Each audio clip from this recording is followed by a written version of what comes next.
This story begins at Lingyang City No. 1 High School. On the huge school field, thousands of students stand in perfect rows. The atmosphere is tense. Everyone knows today is not an ordinary day. A teacher steps forward and speaks loudly. He tells the students a harsh truth. Only those who enter the Hongdrai class will have a real chance to become warriors in the future. For everyone else, this path will be closed. Next, he explains the rules. The class placement exam is just like the college entrance exam. It has two parts, a cultural test and a martial arts test. The total score is 750 points, 225 points for culture, 525 points for martial arts. Then comes the most brutal rule. Only the top 10 students can enter the Hongji class. No mercy, no exceptions. Soon the cultural exam will begin, and students are ordered to enter the exam hall one by one. For many students, this is their only chance to change their fate. Among the crowd, a quiet boy clenches his fist. This chance means more to him than anyone else. He is our protagonist, Chen Du. He remembers that during his first year of high school, he suddenly collapsed and lost consciousness. His parents were terrified and forced him to take 2 full years of medical leave. While others trained and grew stronger, he was left behind, and he knows this is probably his last chance to become a warrior. This time, he will not let it slip away. As Chen Du walked down the corridor toward the exam hall, he suddenly bumped into a few students who were blocking the way. One of the students laughed and said it was surprising to see Chen Du there. He said he did not expect Chen Du to actually come and take the exam. Another student pointed at him and mocked him, saying everyone had a chance to take the Hongji class exam. Yet Chen Du had taken 2 years off since his first year and still dared to come. The group laughed again. The student in front stepped closer, his face dark and full of malice. He said young people really had guts. He mocked Chen Du for getting sick, taking 2 years off, and still daring to come straight to the Hongji class exam. Chen Du looked at him calmly and replied that there was no need for concern. He said the other person should focus on how to pass the upcoming exam himself. The mocking student suddenly grabbed Chen Du's hand, trying to intimidate him. Chen Du immediately tightened his grip and stopped him. The man's expression changed, and sweat appeared on his face. Chen Du released his hand and turned away. He walked toward the exam room without looking back. The group watched Chen Du walk away, their faces full of anger. One of them said Chen Du was clearly someone who had been bullied in his first year. He could not understand how Chen Du had become so arrogant now. He suggested dealing with him after the exam. Another student clenched his hand and felt lingering pain. He frowned and quietly wondered if Chen Du's grip was a bit too strong. The leader snorted and scolded them, saying they were brainless.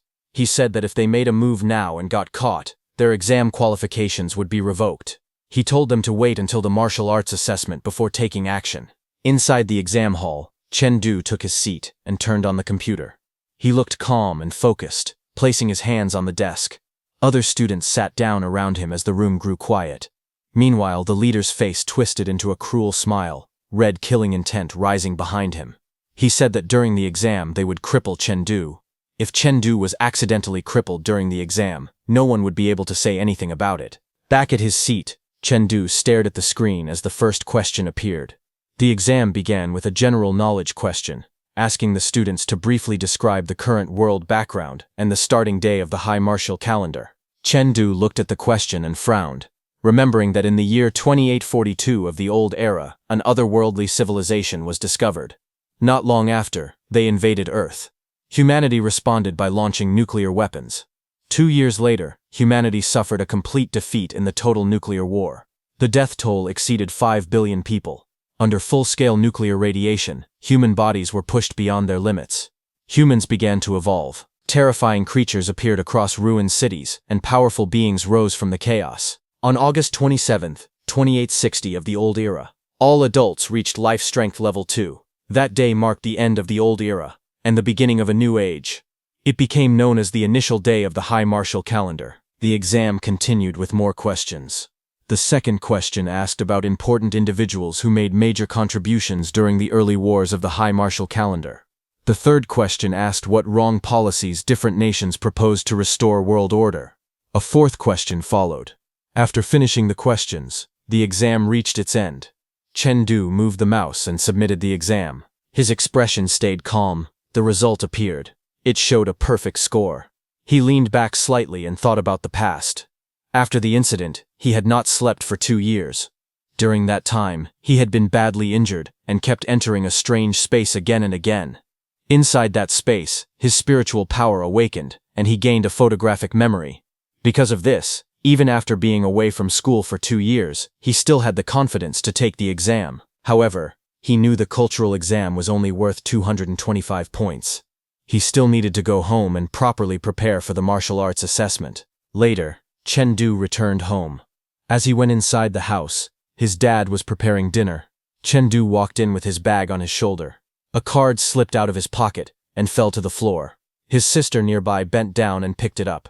She mocked him for being clumsy and warned him not to lose his admission ticket. Moments later, the family gathered around the dining table as dinner was served. Suddenly, Chengdu's father spoke and asked him to look. Chengdu paused while holding his chopsticks. He looked toward the bottle placed on the table and frowned slightly. He asked his father where those qi blood pills came from. His father smiled and explained that since Chengdu was about to take the Hongji class exam, he had bought the qi blood pills to help boost his score.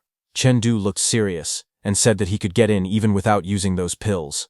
His father reached out and patted Chengdu's head, telling him to stop overthinking things. He said that even though he himself could not become a warrior, whether it was Chengdu or his younger sister, the family could still afford to support warriors. He told him to eat well, drink well, and not worry, because there was always a way to make money. Chengdu lowered his head and listened quietly. After a moment, he nodded. A faint smile appeared on his face. Late at night, Chengdu sat cross-legged on his bed, his breathing slow and steady. He thought about the qi blood pills. One bottle alone cost 200,000. Buying them had almost drained the family's savings. In this society, if someone did not become a warrior, they could not even guarantee their family's safety. Chengdu understood this very well. He closed his eyes and focused. Whether tomorrow's exam would go smoothly depended on tonight. As his mind sank deeper, a cold blue light appeared. Energy gathered between his hands, glowing quietly as fragments of crystal floated around him. In the next moment, his consciousness entered a familiar place. Towering crystal pillars rose around him, filling the space with icy light. A sword was stuck in the ground nearby. Chengdu stood there calmly, surrounded by danger. After that incident, every night when he fell asleep, he would enter this crystal space. There were many monsters here. Their goal was to destroy the crystal. To protect it, Chengdu had to fight them. If the crystal was destroyed, he would be unconscious for the entire next day. But if he died while fighting to protect the crystal, he would wake up quickly and be full of energy all day. At first, Chengdu did not dare to fight desperately. Because of that, he kept failing again and again, and his body would remain unconscious the next day. Later, he slowly figured out the pattern. Once he understood that death inside the crystal space led to full energy in reality, things gradually began to improve. Each time he successfully defended against a wave of monsters, his spiritual power increased a little. That growth greatly enhanced his memory and comprehension. Even after being away from school for 2 years, he could still keep up without trouble. But every time he defended against a wave of monsters, the next wave would arrive in 30 seconds. And the process repeated like that until he died or successfully defended against the wave of monsters. However, the unfortunate part was that only the first successful defense of the crystal was effective. The next moment, the battlefield turned violent again. Chengdu rushed forward, slashing through a monster with blazing force. Blood and energy exploded as the creature was torn apart. He flipped through the air, sword still in hand, and smashed down toward the ground. The impact shook the entire crystal space as cracks spread beneath him. Breathing heavily and covered in wounds, Chengdu raised his head. Blood dripped from the corner of his mouth as steam escaped with his breath. He stretched out his hand and opened his status window. A blue interface opened in front of him, displaying Chengdu's current status. He looked at the data calmly and thought that with his current stats, it still would not be enough to enter the Hongji class and become an elite warrior in the future. Before he could think further, another alert appeared. The screen announced that the 5th wave of monsters was coming and told the player to prepare. Chengdu narrowed his eyes and lifted his head. In the next moment, a massive red monster rushed out. Flames burst from its mouth as it released a terrifying fire breath. Chengdu reacted instantly. He kicked off the ground and shot forward, dodging through the sea of fire as heat and shockwaves spread around him. He landed hard, gripping his sword tightly, sliding across the cracked ground. The monster attacked again, swinging its claws down with overwhelming force. Chengdu leaped sideways and raised his blade. Then he leaped high into the air, sword pointed downward, aiming straight at the giant red lizard's body. The monster twisted violently. Its massive tail swept across the battlefield like a red storm. The strike slammed into Chengdu midair. His body was sent spinning, blood spraying as the impact shook his bones. He forced himself to twist his body and barely stabilized before hitting the ground, rolling across the scorched earth. The giant lizard did not stop. Its huge body surged forward, pressing down with overwhelming presence. Chengdu pushed himself up, gripping his sword tightly. After experiencing so many deaths, he had finally grasped the giant lizard's attack patterns and rhythm. His eyes sharpened. Spiritual power surged around his body as he stepped forward without hesitation. He charged straight at the monster, sword glowing as he thrust upward toward its head, launching his counterattack with precise timing. Chengdu activated his sword, flowing light sword technique. A blue sword light burst forward like a sharp breeze cutting through the forest. The attack slammed into the giant red lizard's body, sparks and energy exploding on impact. The monster roared in pain. Its eyes burned red as its aura suddenly surged. It went berserk. Chengdu was pushed back by the violent backlash.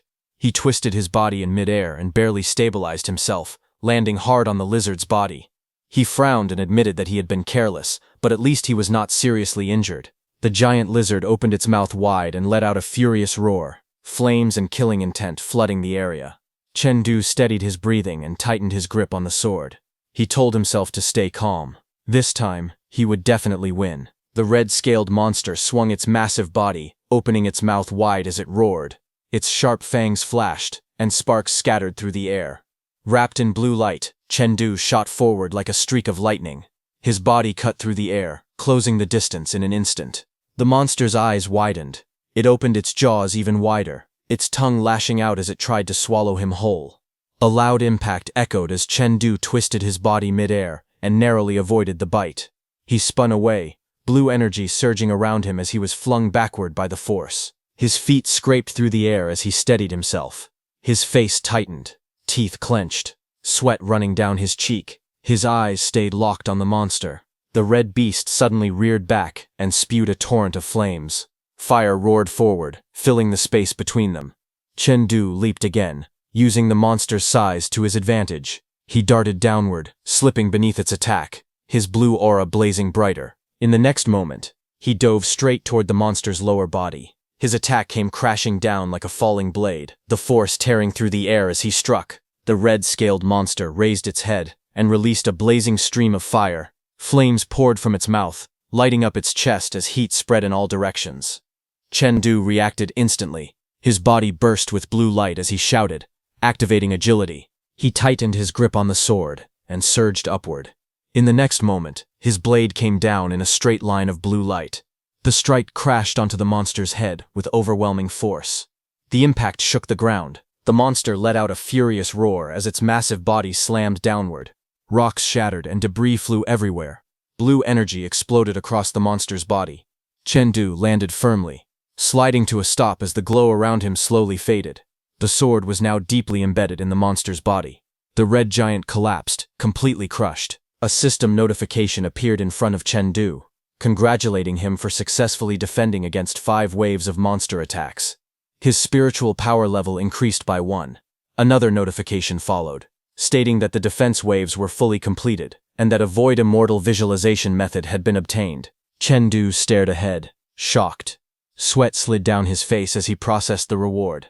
He thought that the increase in spiritual power itself was nothing special, but this visualization method was different. He then remembered what the school had explained before. Visualization methods were a rare type of technique, one that could actively cultivate spiritual power. Although he could increase his spiritual power level through system rewards, this kind of benefit was always better to have more of. Just as that thought settled, a system notification appeared, warning the host to prepare because the next wave of monsters was about to arrive. Chengdu turned his head to the side, breathing heavily. Steam escaped his mouth as dust and debris slowly drifted down around him. His eyes suddenly sharpened. In the distance, a strange pressure descended. The air darkened, and countless shadows began to emerge.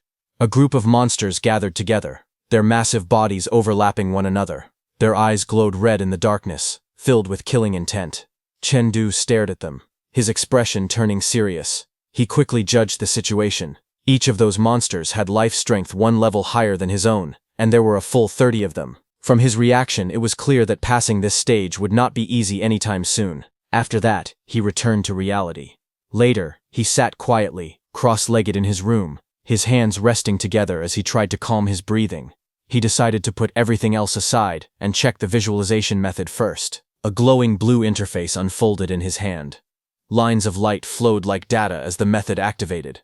In the next instant, the world around him changed. He found himself standing on a vast, glowing surface that looked like flowing water made of light.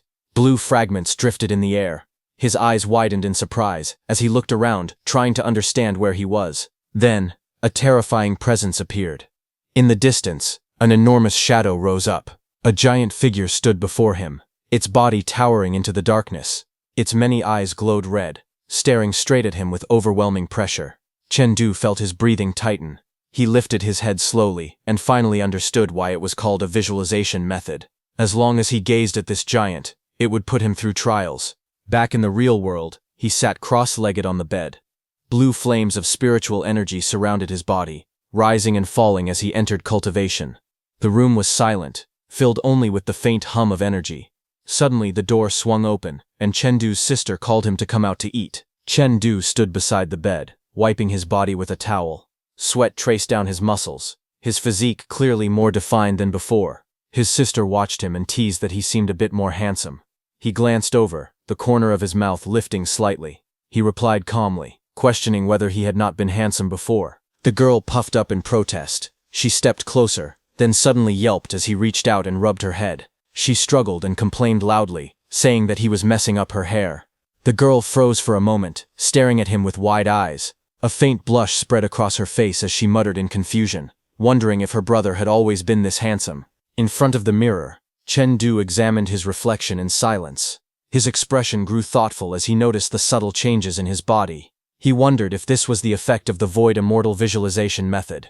Not long after, he finished getting ready and shouldered his bag. Before leaving, he called out that he was heading to the exam. From behind him, his father reminded him to be careful on the road. The scene shifted to Liang City, No. 1 High School Sports Arena. Sunlight filtered through the high ceiling, as the vast indoor court slowly filled with students. Chengdu stood on the arena floor, stretching his arms and loosening his shoulders. As he moved, he could clearly feel the changes in his body. Strength flowed smoothly through his limbs, and his breathing felt steady and controlled. He silently confirmed that the Void Immortal visualization method was working well. He could feel improvements in every aspect of his body. While he was warming up, a mocking voice suddenly rang out. Someone recognized him and spoke with a tone full of sarcasm, calling him the so-called genius student Chengdu, who had taken 2 years off from school. Chengdu paused his movement and turned his head slightly, his expression calm. The voice continued, growing louder and more arrogant. They sneered that he used to be a bottom-ranked student, had skipped school for 2 years, and still dared to take the Hongzi class assessment. They mocked him, pretending to praise his kindness for coming just to raise the bottom rankings. Chengdu looked at them quietly. Then he spoke in a flat, steady voice, saying that he was still better than someone who could not even pass the cultural exam. The atmosphere instantly changed. One of the students' faces twisted in anger. Another shouted furiously, demanding to know what Chengdu had just said. Chengdu looked at them calmly and spoke with a faint smile. He said that if someone could not even hear such simple words clearly, then they were probably not qualified to take the exam. The leader's expression darkened immediately. He warned Chengdu not to push his luck. Chengdu glanced at him and telling him not to take things so personally. Before the situation could escalate further, another student hurried forward and raised both hands to stop them. He laughed awkwardly and said that the assessment was what truly mattered. If something really happened and a teacher showed up, it would not be good for anyone. The angry group clicked their tongues in dissatisfaction. As they turned to leave, the leader looked back and threw out a cold warning, telling Chengdu to just wait and that he would get what was coming to him soon. After they walked away, one of Chengdu's classmates rushed over, panic written all over his face. He grabbed Chengdu's sleeve and said anxiously that he was done for. Chengdu remained calm and replied that it was fine. He would deal with things as they came. The classmate shook his head and explained nervously that this was not something Chengdu could take lightly. He reminded him that he had taken 2 years off from school. Lowering his voice, the classmate revealed the reason for Feng Rui's arrogance. Feng Rui's second uncle had become the dean of academic affairs at the school. It was rumored that the dean had already leaked the martial arts assessment questions to Feng Rui this year. Chen Du listened quietly, his expression turning serious.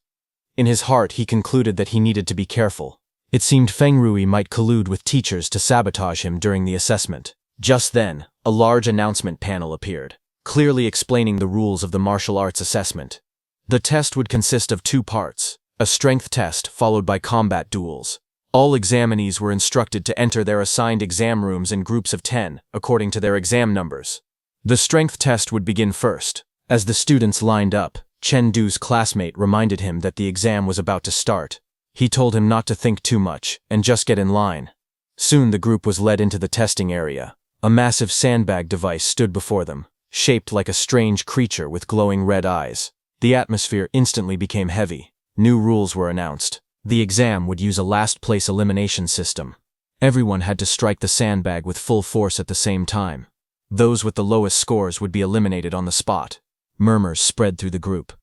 Chen Du's classmate complained that this year's strength test was far too harsh. Chen Du listened quietly. He remained composed as he analyzed the situation. He reminded himself that there was still a combat duel coming afterward. Conserving strength was important. His gaze sharpened. He made a simple decision in his heart. He would win with speed. Blue energy surged around his arm as he stepped forward. His fist tightened, his expression cold and focused. As he prepared to strike, Feng Rui cracked his knuckles and laughed confidently, saying that this test was a piece of cake and that he had strength to spare. A clear announcement rang out across the arena, declaring that the first group's assessment had begun. Chen Du stood, his expression calm and focused. Across from him, Feng Rui's face appeared fierce and twisted with arrogance. His red eyes filled with excitement as killing intent surged. In the next instant, Feng Rui stepped forward. He roared as he swung his fist with full force. Red energy exploded around his arm as his punch smashed into the sandbag. A deafening impact shook the arena. The massive sandbag caved inward, waves of force rippling outward as dust and shockwaves filled the air. The crowd froze for a moment, then erupted. Students shouted in excitement, calling Feng Rui amazing and praising his overwhelming strength. Someone yelled that it was exactly what they expected from him, and that he was far too strong. More voices followed, whispering in shock. They said they had heard Feng Rui's strength had already reached nearly 1,400 jin. One of Feng Rui's followers smirked and pointed ahead, saying that their boss had taken first place and that someone else was probably going to be eliminated this round. In the next instant, Chen Du moved. His figure blurred. A deep pressure surged through the air as his fist shot forward. A violent shockwave exploded across the testing area. The sandbag caved in with a thunderous boom, its massive body warping violently as the force tore through it. For a moment, the entire arena went silent. Students froze in place, eyes wide in disbelief. Someone shouted in shock, asking what had just happened. Another voice trembled as it reported the result. 1,500 jin of punching force, achieved at only life strength level 5.1. Feng Rui's confident expression cracked. He turned his head sharply, veins bulging as disbelief flashed across his face. Whispers erupted everywhere. People questioned which class Chen Du was from, how he could be this strong, and why his name had never appeared in the top 50 last year. From the crowd, Chen Du's classmate jumped up excitedly and shouted at the top of his lungs, calling Chen Du his bro. Behind him, others stared in shock, unable to accept what they had just seen. Chen Du's classmate screamed in disbelief, wondering when his bro had become this terrifyingly strong. The examiner stood with his arms crossed, his fingers resting against his chin as his eyes narrowed. He thought that a life strength level of 5.1 normally corresponded to only 1,000 jin of punching force, and that no one in the Hongji class could achieve such a result. To think that a student this capable existed in a regular class made no sense. He suspected it might be due to Chen Du's martial skills. He then spoke again, asking to see Chen Du's file. A staff member quickly handed over the documents. As the examiner read, his gaze sharpened. The file stated that Chen Du was a regular class student who had taken 2 years off and had still managed to reach first-order martial strength at 55%. The examiner lowered the file and looked toward the arena, his eyes filled with interest. He said that this afternoon, he would have to take a good look at Chen Du's true strength. The scene shifted to the combat arena, where the examiner stood alone in the center. He stepped forward with a list in hand and announced loudly that students whose names were called should come up for their combat duels. The examiner called out Chen Du and Feng Rui and asked them to come to the combat arena. The two figures stood facing each other, their expressions completely different. Chen Du looked calm and cold, while Feng Rui wore a twisted smile full of confidence and hostility. Among the students watching, whispers spread quickly. Someone said that even though Chen Du had just returned to school, his strength test score was unbelievable. They wondered if he could really win this time. Another student shook his head and replied that it was impossible. He said Feng Rui would definitely win. Combat duels depended on martial skills, not raw strength. Having strong power alone did not give much advantage. On the arena, Feng Rui stepped forward and pointed his weapon at Chen Du. He warned him not to think that beating him in the last round meant he would be lucky again this time. Chen Du stopped and slowly turned his head. His expression remained relaxed. A faint smile appeared on his face as he replied that he hoped Feng Rui could still be this arrogant later. The tension between the two instantly filled the arena. Feng Rui attacked first. He charged forward with his metal staff, his movements sharp and aggressive. His foot slammed into the ground as he swung, the force tearing through the air. Sparks burst out where the weapon passed, carrying the intent to suppress his opponent through pure martial power. Chen Du moved at the same time. He stepped in, his body light and controlled. As the staff came down, he raised his sword and blocked it cleanly. The clash rang out loudly, sending shockwaves across the arena. In the next instant, Chen Du counterattacked. His sword flashed upward, forcing Feng Rui back. Feng Rui's eyes widened as he hurriedly twisted his body, barely avoiding a direct hit. The impact still sent him flying, his body flipping in the air before crashing down hard onto the ground. Feng Rui landed on one knee, gripping his staff tightly as he struggled to steady himself. His expression twisted in disbelief and anger. In Feng Rui's mind, a thought screamed out. Chen Du, the one who could enter the Hongdai class, would definitely be him. A violent aura suddenly burst out from Feng Rui's body. His eyes glowed red as he roared and leaped forward again, gathering all his strength into a single desperate strike. He slammed his weapon down with full force. Chen Du reacted instantly. He stepped forward and thrust his sword straight ahead. A sharp beam of force shot out, tearing through the air like a blade of light. Chen Du's gaze remained calm as sparks drifted past his face. He thought to himself that fighting real people was somewhat different from fighting monsters in the crystal space. In the next instant, he moved. His body twisted sharply as orange lights surged around him. He stepped in and struck, his attack spinning like a blazing arc. The force exploded outward, ripping through the air with violent momentum. The impact crashed down like a falling pillar of light. The arena shook as power slammed straight into Feng Rui. Feng Rui was thrown backward. His body spun uncontrollably as the shockwave tore through the ground beneath him. Dust, debris, and fragments burst into the air. Chen Du did not stop. His eyes narrowed as he followed up instantly. He saw it clearly. Feng Rui's stance was unstable. Before Feng Rui could recover, a cold blue light erupted. A sharp breeze swept across the arena as Chen Du unleashed his technique. The attack descended like flowing wind beneath a forest canopy, clean and precise, yet overwhelmingly sharp. The blue energy surged upward, cutting straight through Feng Rui's defense. Feng Rui's body was lifted into the air, completely overwhelmed. As the force swallowed him whole, Feng Rui suddenly coughed violently. Blood sprayed from his mouth as his eyes widened in pain. In the next moment, Feng Rui's hand moved. A short blade flashed as he drew it smoothly, his expression cold and focused. Chen Du stepped in without hesitation. His sword came down in a sharp arc, the strike carrying overwhelming force. The impact landed squarely on Feng Rui, sparks bursting at the point of contact. Feng Rui tried to resist, his face twisting in fear and shock. But before he could recover, Chen Du closed the distance. A heavy punch smashed straight into Feng Rui's face. The sound echoed sharply. Feng Rui's eyes rolled back as his body flew backward. He crashed hard onto the ground, limbs limp, completely knocked out. The arena fell silent for a split second. In the stands, students stared in disbelief. Someone shouted that Chen Du had actually won. Another voice yelled in shock, unable to understand what had just happened. Some even muttered wildly, wondering if Chen Du had taken drugs or done something unbelievable. On the arena floor, Feng Rui lay motionless. The examiner raised his hand and spoke calmly, ordering the medical team to check Feng Rui's condition. He then announced that the students in the next combat duel should prepare. Just then, the examiner called out for Chengdu to wait a moment.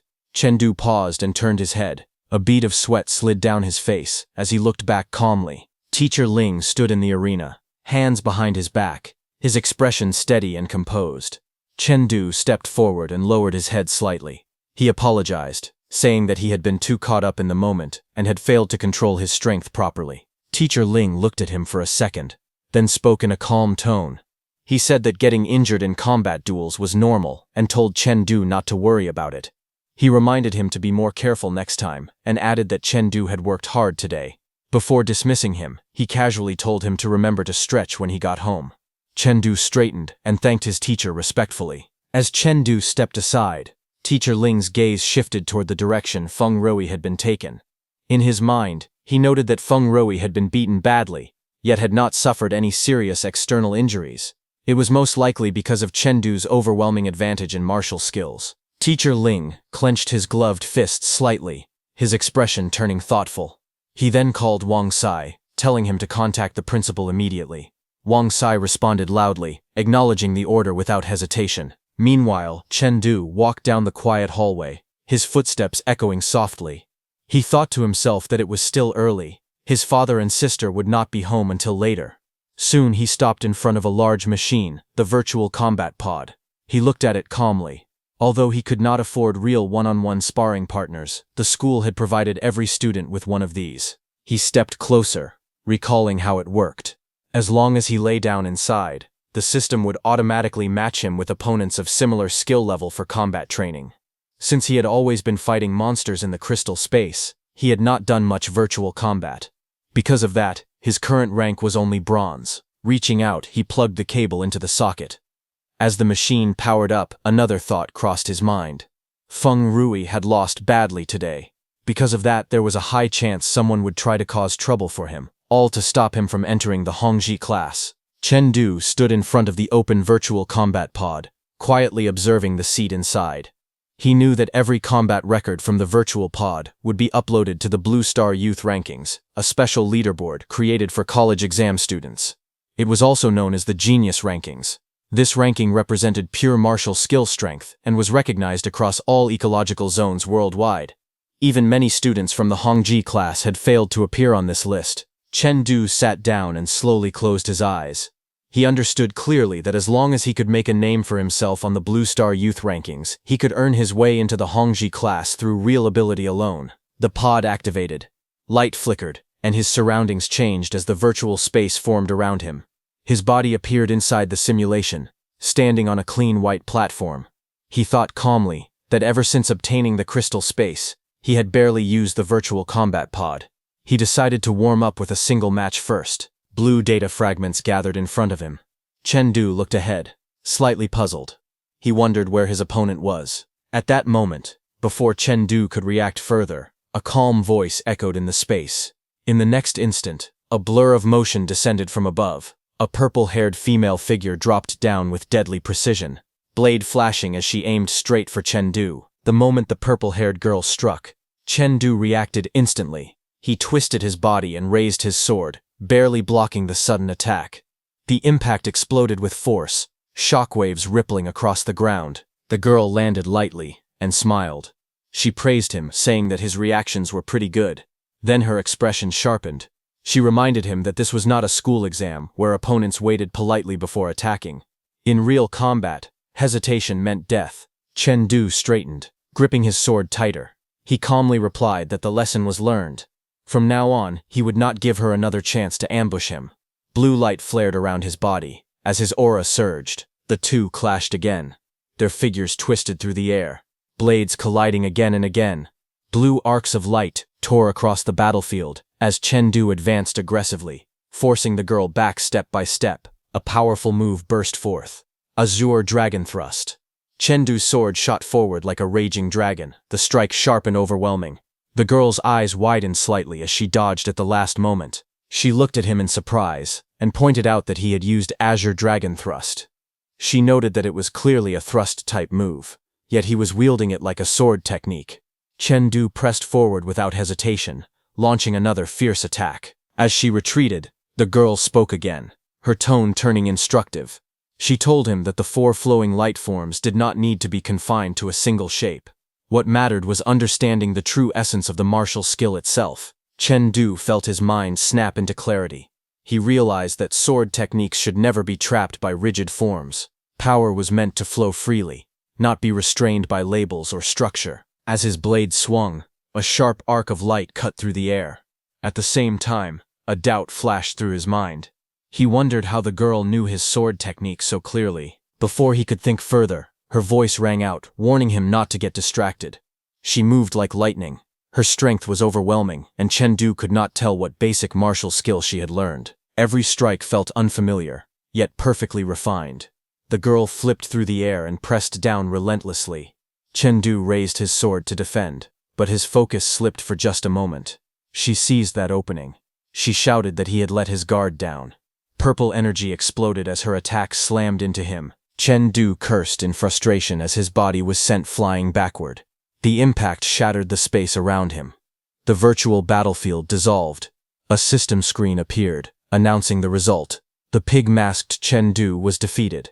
The match ended with the little girl's victory, and 10 victory points were awarded. As the light faded, a final thought crossed Chengdu's mind. She could have defeated him easily with raw strength alone. Yet she still chose to ambush him. Chengdu sat in the virtual space, tapping his temple, as the girl's words echoed in his mind. He told himself to think more about the essence of the martial skill. He recalled the flowing light sword technique. It had 4 forms in total, and right now the only one he had not fully grasped was Azure Dragon Thrust. As a thrusting move, its nature was closer to that of an assassin, fast, precise, and deadly. That realization hit him hard. Assassins excelled at ambushing, while his own fighting style was far too straightforward. Without hesitation, Chengdu reached out and tapped the virtual keyboard. He decided to test this theory in actual combat. Without wasting any time, he started the next match. A massive opponent appeared before him. A towering, muscular man wielding a heavy chain weapon. Chengdu looked up at the iron ball dragging along the ground and felt immediate pressure. He complained inwardly that he had just run into a sneaky player, and now the system had matched him against someone with a clear weapon advantage. He wondered what kind of insane matchmaking system this was, but without thinking any more, Chengdu charged forward, blue light surging beneath his feet as he closed the distance. In his mind, he stayed calm. Even if the opponent had a weapon advantage, his martial skill was clearly higher. The advantage was his. A wave of sword light surged upward like a pillar, forcing the massive man to brace himself. Sparks and energy scattered as the attack cut through the air. The ground trembled, as if space itself were being torn apart. The heavy man sneered and shouted that this was not how a sword should be used. He mocked Chengdu, saying that just because Chengdu's martial skill was slightly better did not mean he could act however he pleased. Before the words even finished echoing, the sword light struck. Blood sprayed from the man's mouth as his body was thrown back violently. His face twisted in pain and shock as the force overwhelmed him. The iron ball chained to his arm was suddenly smashed aside. The impact exploded with a deafening roar, like the drums of war beating across the battlefield. The massive weapon was knocked completely off course. A violent burst of blue light erupted as Chengdu moved. The sword intent surged like a raging wind, spreading outward in layers. A move activated. Breeze beneath the forest. The heavy iron ball trembled violently as the energy crashed into it. The massive man's eyes widened in shock. He had not expected the attack to change direction so suddenly. Before he could react, Chengdu vanished from his sight. In the next instant, Chengdu appeared behind him. Chengdu's body twisted midair, his sword thrusting down with precision. The blade plunged straight past the man's defense. The opponent's face froze in disbelief. He shouted in shock, unable to understand how Chengdu had moved from the front to his back in a single breath. Blue light coiled around the sword like a living dragon. Azure Dragon Thrust. The thrust pierced through with explosive force. The man's body convulsed as blood sprayed from his mouth.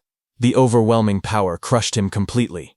The iron ball slammed to the ground with a deafening crash, the chains rattling uselessly behind it. A system screen appeared, congratulating Chengdu for winning and earning 10 points. Chengdu stood still, lowering his sword. Blue particles slowly faded around him as he looked down at his hands.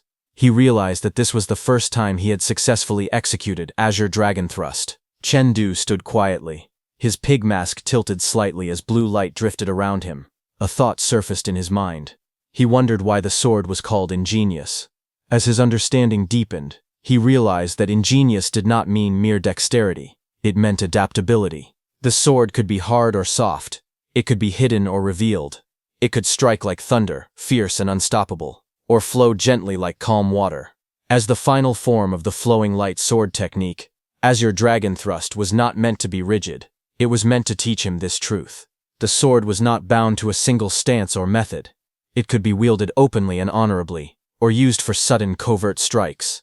Standing there, Chengdu lowered his sword slightly. His eyes sharpened behind the mask. He understood now. The sword was a weapon that defied definition. A system notification appeared. Congratulations, host. Flowing light sword technique increased from first order 89% to first order 90%. Chengdu smiled faintly. Another system message followed, its tone urging him onward. Combat deepened understanding. One more battle.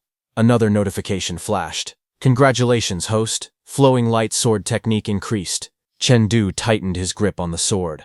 System messages continued to appear, one after another, as his comprehension steadily rose. Each clash sharpened his insight. Each fight refined his sword. After continuously refining his sword technique and winning many matches, Chengdu became so hungry that he decided to take a short break and come out of his virtual combat pod. A system voice congratulated him, announcing that he had entered the top 10,000 of the Blue Star Youth rankings. Chengdu froze. His eyes widened as he stared ahead, stunned by what he had just heard. He repeated the words slowly, unable to believe them. Top 10,000 of the Blue Star Youth rankings. After a brief pause, he spoke again, telling the system to show him all his ranking details. The interface immediately responded. Blue Star Youth rankings. Rank 622-9, 7th Ecological Zone Youth rankings. Rank 654, Giant Bear Domain, Youth rankings. Rank 55, Purple Cloud District Youth rankings. Rank 7, Liang City Youth rankings. Rank 1. The system confirmed the request with a calm reply. Chengdu's breathing quickened as he read through the results. His expression shifted from shock to excitement. He had not expected that after mastering Azure Dragon Thrust this time, he would become first in all Liang City Youth rankings. His grip tightened on the armrest. A wide smile spread across his face as excitement burst out of him. In his heart, he knew it was settled now. His place in the Hongji class was secured. After that, Chengdu walked along the road with a backpack on his shoulder, heading toward his home. But suddenly, someone shouted his name. Chengdu paused and turned his head. A middle-aged man stood not far away, pointing at him with a stern expression. He scolded Chengdu, saying that seeing a teacher and not greeting him was ill-mannered.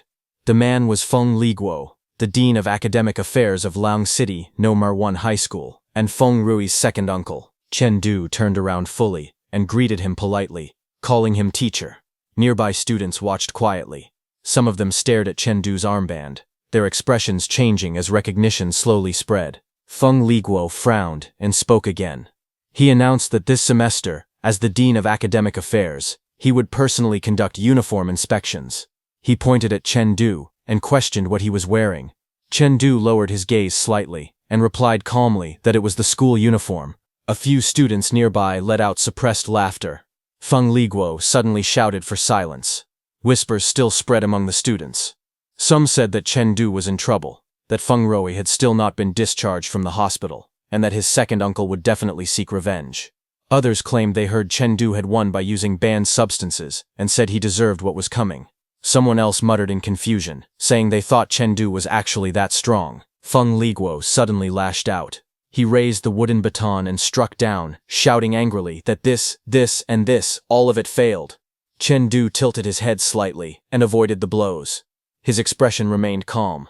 He spoke evenly, saying that everything he was wearing complied with school rules, and he did not understand what was failing. Feng Liguo's face twisted with rage. He pointed at Chengdu and roared, demanding how he dared to talk back.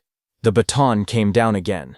This time, Chengdu reached out and caught it firmly in his hand. The motion was clean and direct. The strike stopped instantly. Feng Liguo froze for a moment. Then he shouted even louder, accusing Chengdu of being disobedient and defying teachers. He declared that he would report Chengdu to the principal and have him expelled. Just then, a calm voice cut through the tension. Someone asked who was looking for him. Chengdu stood holding the broken baton, his expression steady. Feng Liguo stiffened and turned his head. Two men walked forward from the crowd. One was Li Mu, the principal of Liang City No. 1 High School. The other was Wang Antran, the mayor of Liang City. The surrounding students fell silent. Feng Liguo hurried forward, pointing excitedly and shouting that it was him, Chengdu. Li Mu stopped in front of Chengdu and looked at him carefully. His expression softened slightly. He asked if Chengdu was really Chengdu. Chengdu was startled for a moment, then nodded and replied that he was. Li Mu smiled faintly and spoke again. He said they had come specifically to see him and introduced the man beside him as Mayor Wang. Chengdu straightened his posture and greeted them politely. He asked what this was about. Mayor Wang laughed loudly. He said that Chengdu had become No. 1 in the Liang City youth rankings and had even entered the top 1% of the Blue Star youth rankings. Because of that, he naturally had to come and see what kind of prodigy Chengdu was. The words landed like a shockwave. Feng Liguo froze. His eyes widened as he shouted in disbelief, asking if Chengdu was really in the top 1% of the Blue Star youth rankings. Behind him, the surrounding students stared in shock, mouths hanging open as the truth finally sank in. Whispers spread through the crowd. Students stared at Chengdu in awe, exclaiming that he was actually that amazing.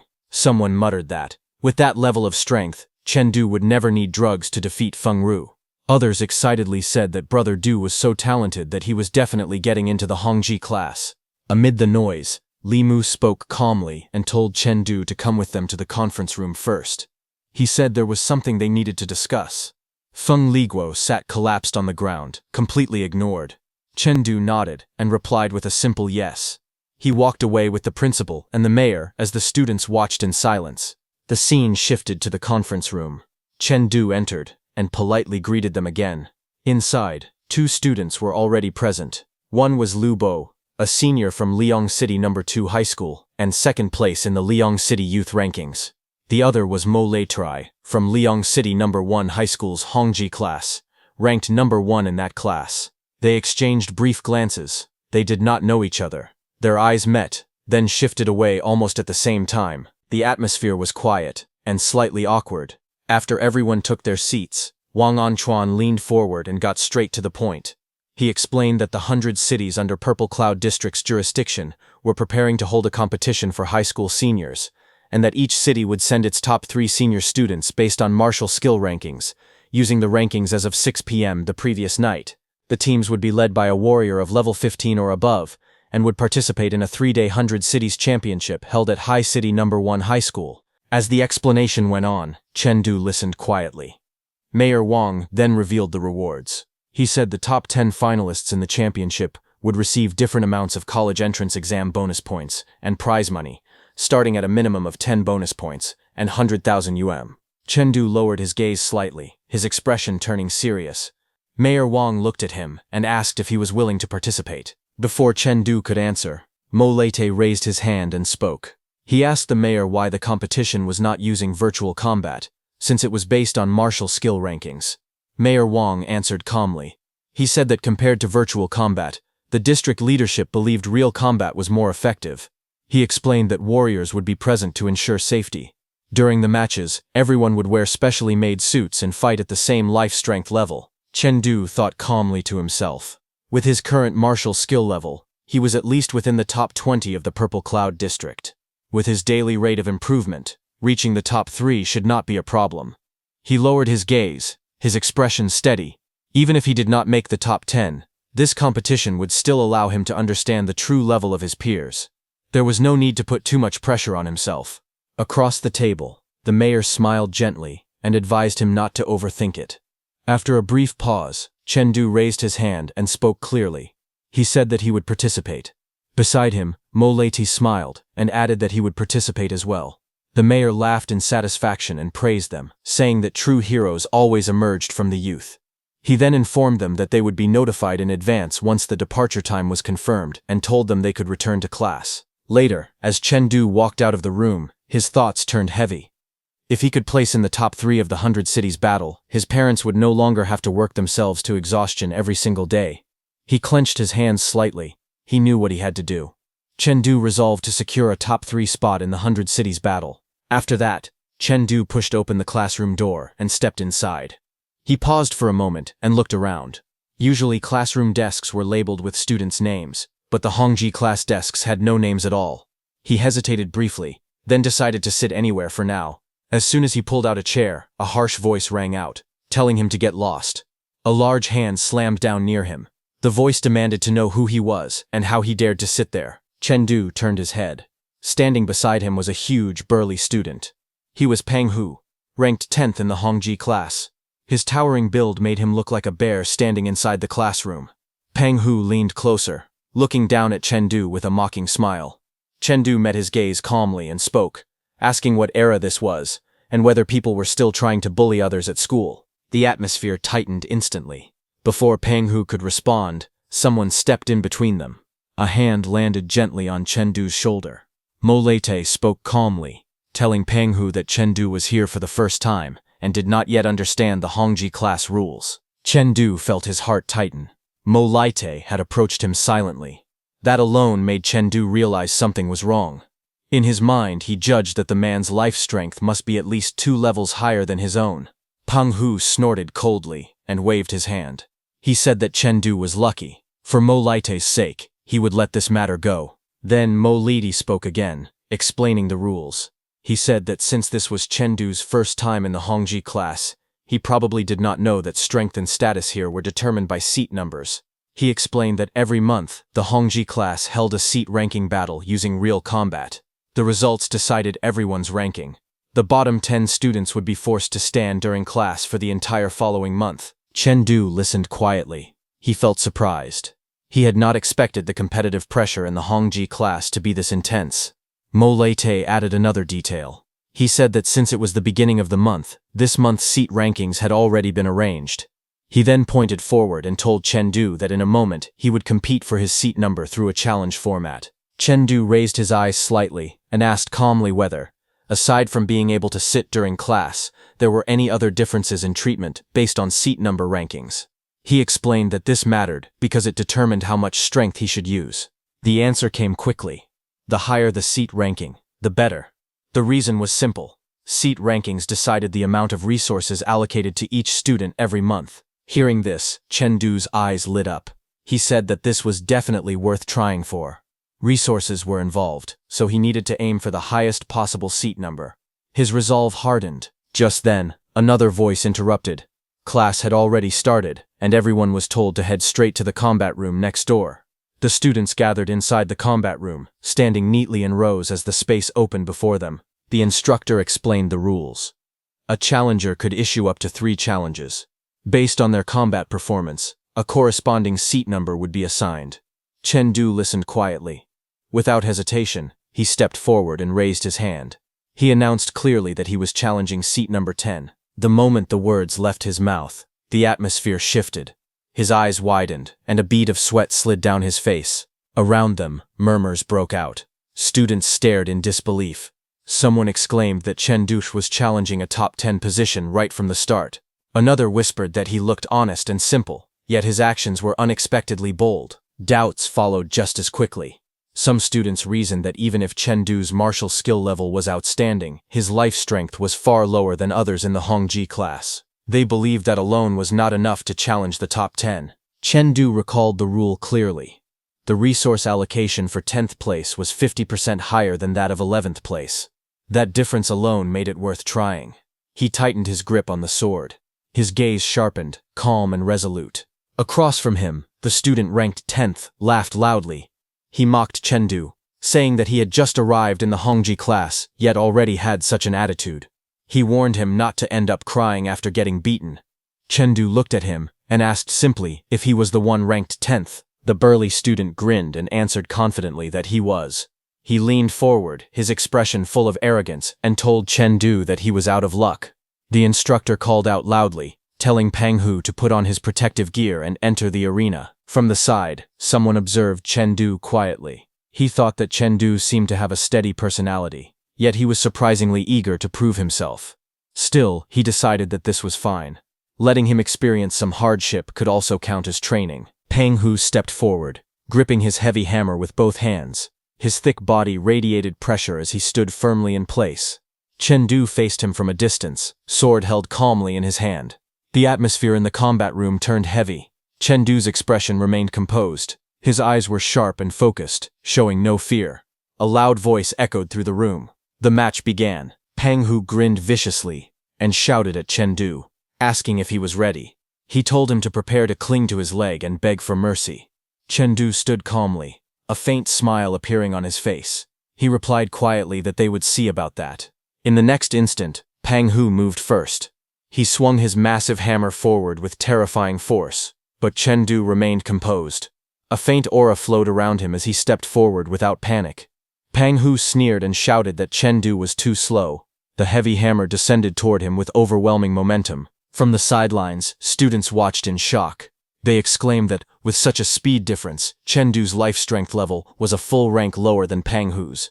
Some immediately concluded that Chengdu was finished and would lose in the next round. They said that even a 0.1 level gap in life strength could affect the outcome of a battle, let alone a full level difference. To them, Chengdu's defeat already seemed certain. The instructor, watching from the side, suddenly narrowed his eyes. He muttered in shock that Chengdu's life strength had reached level 5.2. Just yesterday, it had only been 5.1. He could not understand how Chengdu had raised it to 5.2 in a single day. Meanwhile, Pang Hu laughed loudly, convinced of his victory. He shouted that Chengdu had already lost. His heavy hammer slammed down with crushing force. But in the next instant, Pang Hu's expression froze.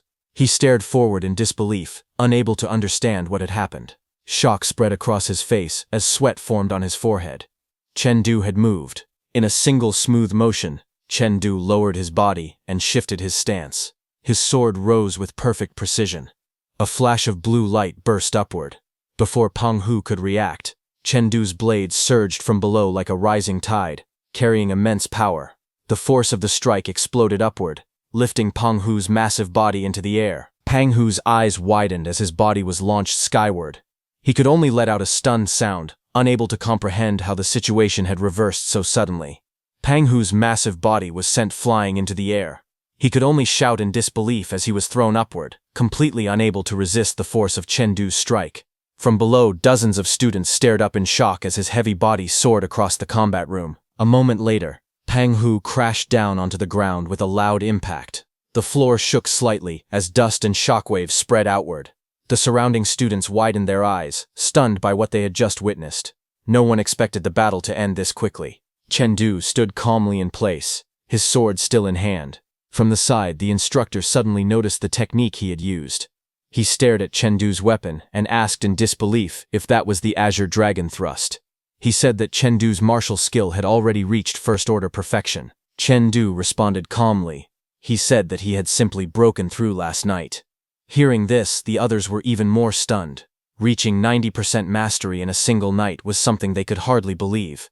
To them, it sounded completely insane. At that moment, the instructor's voice echoed across the combat room, announcing the result of the match. The winner was Chengdu. Chengdu relaxed slightly and lowered his sword, his expression returning to its usual calm as the outcome became official. The students around the arena erupted in shock. They stared at Chengdu and exclaimed that he had actually won despite a full-level difference. Some could not believe their eyes. Others shouted that it was incredible. He had taken the victory with just a single strike. Among the crowd, Mo Laita muttered that Chengdu truly was a late-blooming genius. The instructor stepped forward and announced that Chengdu had earned seat number 10. He asked if Chengdu wanted to continue challenging for a higher rank. Chengdu shook his head calmly and refused. He explained that even if he moved up a few more spots, the difference in resources would not be significant. It would be better to conserve his strength. The surrounding students immediately surrounded him. One of them smiled and took out his phone, asking to add Chengdu on WeChat, since they were classmates and should stay in touch. Others quickly joined in, asking to be added as well. Chengdu looked slightly awkward under the sudden attention, but still agreed politely. At that moment, Pang Hu slowly got back on his feet. His earlier arrogance was completely gone. He looked up at Chengdu nervously and called him Big Brother, asking him not to hold a grudge and to forget what he had said earlier. Chengdu looked at him calmly and thought to himself that Pang Hu really knew how to bend with the wind. After the match ended, Chengdu stood quietly among the students. Just then, a voice called out to him. The instructor told him to come to the office after class. Chengdu turned his head in surprise, wondering what it was about. Later, he knocked on the office door. A calm voice from inside told him to come in. Chen Du entered and saw the principal sitting behind a desk, writing something on a document. The atmosphere inside the office was quiet and formal. Meanwhile, Chen Du's instructor asked the principal whether there were any special recruitment slots left for Mount Everest Martial Arts University and Mount Tai Martial Arts University in their ecological zone. The principal, confused, asked the instructor to sit first and then questioned why he was asking about this. The instructor told the principal that he wanted to try and see if Chen Du could qualify through special recruitment. Upon hearing this, the principal's expression turned thoughtful. He explained that both Mount Everest Martial Arts University and Mount Tai Martial Arts University were ranked among the 8 great schools. Their minimum requirement for students was martial skill at first-order perfection. He continued, saying that Chen Du was only 1% away from reaching that level. However, that final 1% was an extremely difficult barrier to break. Instructor Ling Yun spoke impatiently and told the principal that there was no need for more discussion. He reminded him that there was a device in the office used for testing students' martial skill proficiency, and suggested letting Chen Du try it. The principal sighed and replied that Ling Yun always overthought things. Still, he agreed and pointed toward the corner of the office, saying the testing device was over there. He explained that its maximum reading was first-order advanced, which made it perfect for evaluating students. Ling Yun immediately grabbed Chen Du by the shoulder and led him toward the machine. He instructed Chen Du to reproduce the same attack he had used during the seat battle and strike the proper spot on the device. Chen Du nodded calmly and stepped forward. His expression turned serious as he stood before the testing machine. He slowly raised his sword. A quiet stillness filled the room as he gathered his strength. In the next instant, he moved. With a sharp motion, Chen Du unleashed his technique. Azure Dragon Thrust erupted forward in a brilliant surge of blue light, crashing toward the testing device with overwhelming force. A loud cracking sound echoed through the office. The testing device shattered under the impact of Chen Du's strike. Fragments scattered across the floor as the machine smoked and collapsed. The principal froze in shock, staring at the broken device. He exclaimed in disbelief, unable to process what had just happened. Nearby, Instructor Ling Yun spoke with equal surprise. He said he had not expected this either. Just yesterday afternoon, Chen Du had still been at the advanced stage. Yet by last night, he had already broken through. Now, he had reached first-order perfection. Chen Du stood awkwardly beside the ruined machine, scratching the back of his head nervously. He apologized to the principal. He said he had not expected the device to break. Ling Yun, however, showed no concern for the machine. Instead, his expression turned excited and intense. He declared that Chen Du was absolutely a fighting genius. That instinct to win was extraordinary. He continued passionately, saying that in all his years of teaching, this was the first time he had met a student whose combat sense felt so seasoned. It was as if Chen Du had survived countless life-and-death battles. His instincts were incredibly sharp. Chen Du stood there quietly, his face slightly flushed as he held his sword. The principal fell into deep thought, one hand on his chin. After a moment, he spoke decisively. He declared that Chen Du was a true martial arts genius and must be prioritized for training. Temporarily, he ordered that Chen Du be given the same resources as seat number 1. He then added that he would personally handle communication regarding Chen Du's special recruitment. As for the 100 Cities tournament, he told Chen Du to make sure he fought for a top 3 spot. If he achieved that, everything else would be practically guaranteed. Chen Du raised his hand slightly and asked what special recruitment actually meant. Ling Yun explained calmly that to enter one of the 8 great schools through the normal college exam, a student's life strength had to reach at least level 6.5. With Chen Du's current life strength, reaching that level before the exam would be extremely difficult. However, through special recruitment, the requirement was different. Chen Du would only need his martial skill to reach first-order perfection 1 month before the exam. After the 100 Cities tournament, professors from Mount Everest Martial Arts University and Mount Tai Martial Arts University would personally come to assess him. If he performed well, he could be directly recruited. Chen Du listened carefully, and then asked another question. He wondered if, after passing those schools' special recruitment, he would still be able to take the regular exam and apply elsewhere. Ling Yun looked at him with curiosity and asked if he already had a particular martial arts university in mind. Chen Du answered honestly. If possible, he said he would like to attend Huangshan Martial Arts University. However, Instructor Ling Yun was confused and asked Chen Du why he wanted to attend Huangshan Martial Arts University. Since all 8 great schools offered similar resources, Chen Du explained that 6 years ago, In Yunlei district of Hushi City, a sudden disaster had struck. Giants ambushed the city without warning.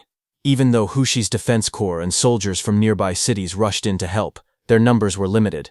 Despite their efforts, tens of thousands of people still lost their lives in the chaos. The memory of that tragedy remained vivid. Chengdu quietly revealed his reason. He said he simply wanted his family to live safely. His eyes hardened with determination as he continued. If Liang City ever faced danger, he wanted to be able to rush back immediately and protect them. Ling Yun looked at him silently, understanding the weight behind those words. He remarked that such a reason was usually held by people who had lost everything before. Then he spoke with a hint of respect. To possess such resolve at such a young age, while still having a complete family, meant that Chengdu was someone capable of bearing great responsibility. Chengdu raised his hand and spoke calmly. He said he would treat the two schools as a backup. If he couldn't get into Mount Huang Martial Arts University, he asked if he could choose those two instead. The principal sat behind his desk and replied firmly.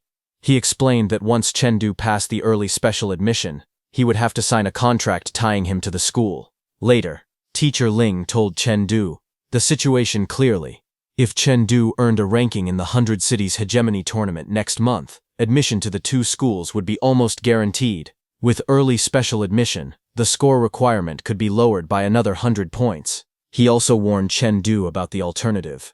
If he didn't take the early special admission route, his life intensity would need to reach 6.5, and the exam score reduction would only be at most 30 points. He advised Chengdu not to take risks with his future. Chengdu smiled lightly and thanked both the teacher and the principal. He said he would think about it carefully. Then, outside the school gate, Chengdu walked alone among the passing students. He thought about the timeline. Early special admission would only begin after the 100 Cities tournament, still more than a month away. As he crossed the street, he planned ahead. From that day onward until the college entrance exam, he would stay in the exclusive martial arts room the school had provided and focus completely on raising his strength. He also considered another possibility. During this time, he wanted to try using medicine to speed up the improvement of his life intensity. What he needed should be available. After all, it belonged to the Technology Martial Palace. Walking under the open sky, Chengdu looked ahead with determination. In his mind, he recalled the structure of their world. There were 3 pinnacle forces in the entire high martial civilization. These major organizations worked together to protect humanity's future and hope. The first organization confronted alien civilizations. It was known as the Extreme Martial Palace. The second force was responsible for improving humanity's overall strength and was called the Technology Martial Palace. The third group was responsible for maintaining human public order. It was known as the Martial Artist Alliance. Then there was the founder of the Technology Martial Palace, Durags, recognized as the second strongest person in their civilization. Chengdu knew that although his strength did not surpass Yan, no one could deny the enormous contribution he made to humanity's progress. Later, Chengdu walked into a shop with a spacious hall. A woman in a blue dress noticed him and greeted him warmly, saying she was happy to serve him. Chengdu stopped in front of her and spoke politely. He said he wanted to buy 3 boxes of Thunder Chi blood pills. The woman looked surprised. Her eyes widened as she repeated his request in shock. She explained to Chengdu that this medicine could not be purchased directly. She told him that an endurance test was required and asked him to follow her. Chengdu was surprised to hear that and followed her. She explained to him that the Thunder Chi blood pill was considered one of the best Chi blood medicines that ordinary people could buy before becoming martial artists. However, it carried risks. Once taken, the pill's medicinal power would turn into thunder and rush through the body's meridians. She added that if the user could not maintain strong mental concentration within 30 minutes, the thunder inside the body would become chaotic and uncontrollable, possibly putting the user in danger. Then they entered a room filled with testing machines. The girl gestured toward the equipment and invited Chengdu inside. She continued explaining that because of these risks, an endurance test was required before anyone could buy such medicine. She then turned to Chengdu again and told him that if there were no other questions, she would press the start button now. Chengdu placed his hand on the testing device and said he was ready. The girl stepped aside and went toward the machine, but as she read the result on the screen, she got confused. She noticed something unusual. Then, after giving Chengdu the pills, she quickly stepped aside and picked up her phone. She nervously reported to the technical department that the test machine for the Thunder Chi blood pills seemed to be broken. Meanwhile, Chengdu walked out calmly, as if nothing unusual had happened. Later, Chengdu returned to his exclusive martial arts room at school. He sat on the floor with his bag beside him. He first checked the instructions. 1 pill per day for 10 days, made 1 cycle. Taking up to 3 pills at once was allowed, but doing so increased the pain to 5 times that of a single pill. Regardless of taking 1 or 3 pills, the effect lasted for 30 minutes. After 3 to 5 cycles, antibodies would appear, and the medicine would weaken. Chengdu studied the pills in his hand. He noted that the endurance test he took earlier only had the pain level of half a pill. To him, it was incredibly easy. He evaluated the situation calmly. If he swallowed 3 pills together, the pain would be 10 times greater than the store's test. He believed it should still be manageable. Without hesitation, Chengdu opened his mouth wide and tossed all 3 pills in at once. The next second, a sudden shock hit him. His eyes widened as the pain surged through his body. Lightning burst out instantly. Chengdu's entire body arched backward as electricity exploded around him. Blue lightning wrapped around every inch of him, crackling violently across the room. His muscles tightened, and he grit his teeth, enduring the overwhelming surge as power roared through his meridians.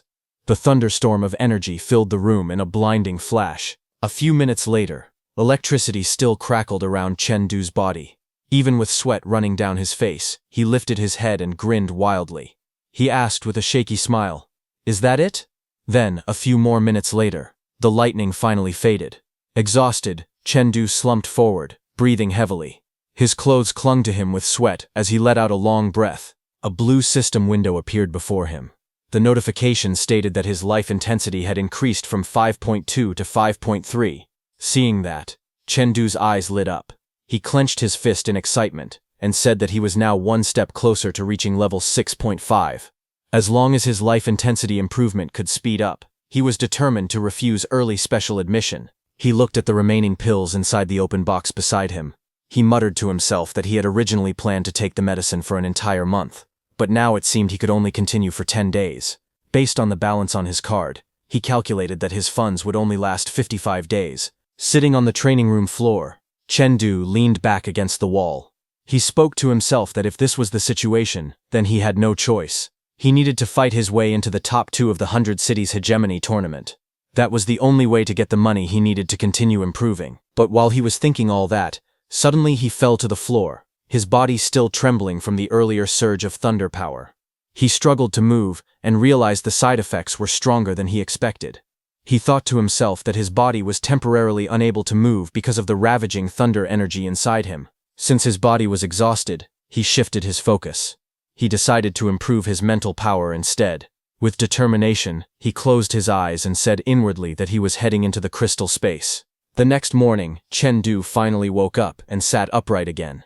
His expression was calm and focused. He recalled what had happened inside the crystal space. He had spent the entire night slaughtering green firefly giants. Although he hadn't defeated them fully yet, he could feel his mental power improving greatly. He remembered the time he spent on the crystal space battlefield, how he charged forward, leaping high into the air, and how he swung his blade, releasing a bright blue arc of energy as he attacked the creature. Remembering that, a small smile appeared on his face. He had just received information about the school's resource subsidy. Knowing that the support had arrived, he felt excited and said he couldn't wait to go to class. He then went to his classroom. There, a teacher with red hair and glasses stood at the front. She was Ya Dai, the mental power teacher of the Hongji class and a member of the Martial Artist Alliance. She introduced the lesson for the day. She told the students they would be learning in advance about a combat method for martial artists, mental power attachment. Chen, seated in the front, thought that the mental power course was exclusive to the Hongji class. Only students with Tier 2 mental power were allowed to learn it. He saw that the teacher leading the course had a life intensity above 15, an impressive level. The red-haired teacher continued her explanation. She said that the higher one's martial arts skill level, the greater the development of physical strength. But if mental power was mastered properly, it could produce twice the result with half the effort. She went on, explaining that physical strength generated by martial arts dispersed throughout the body. In contrast, mental power could gather all excess strength into a single point, increasing one's explosive force. An image in the lesson showed energy concentrating into one place. The teacher said that mental power attachment was the ability to make every strand of strength in the body play its proper role. Hearing her, Chengdu looked around the classroom. He noticed that none of the students seemed surprised by the explanation.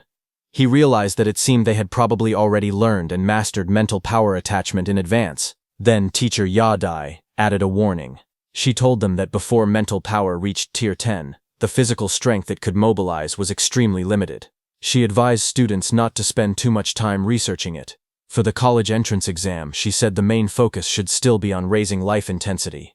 Then she clapped her hands and made an announcement. She said that she would now test everyone's mental power, and instructed all students to stand up. As she raised her hand, a glowing flute appeared above her palm, crackling with light. She stood at the front of the classroom and addressed the students. She told them that she would use a short flute to play the Song of Exhaustion, which would reveal exactly how much mental power each of them had. She added that she hoped everyone's results would be better than last semester. The students stood beside their desks as she walked forward, holding the flute in her hand. Then she looked toward Chengdu and spoke directly to him.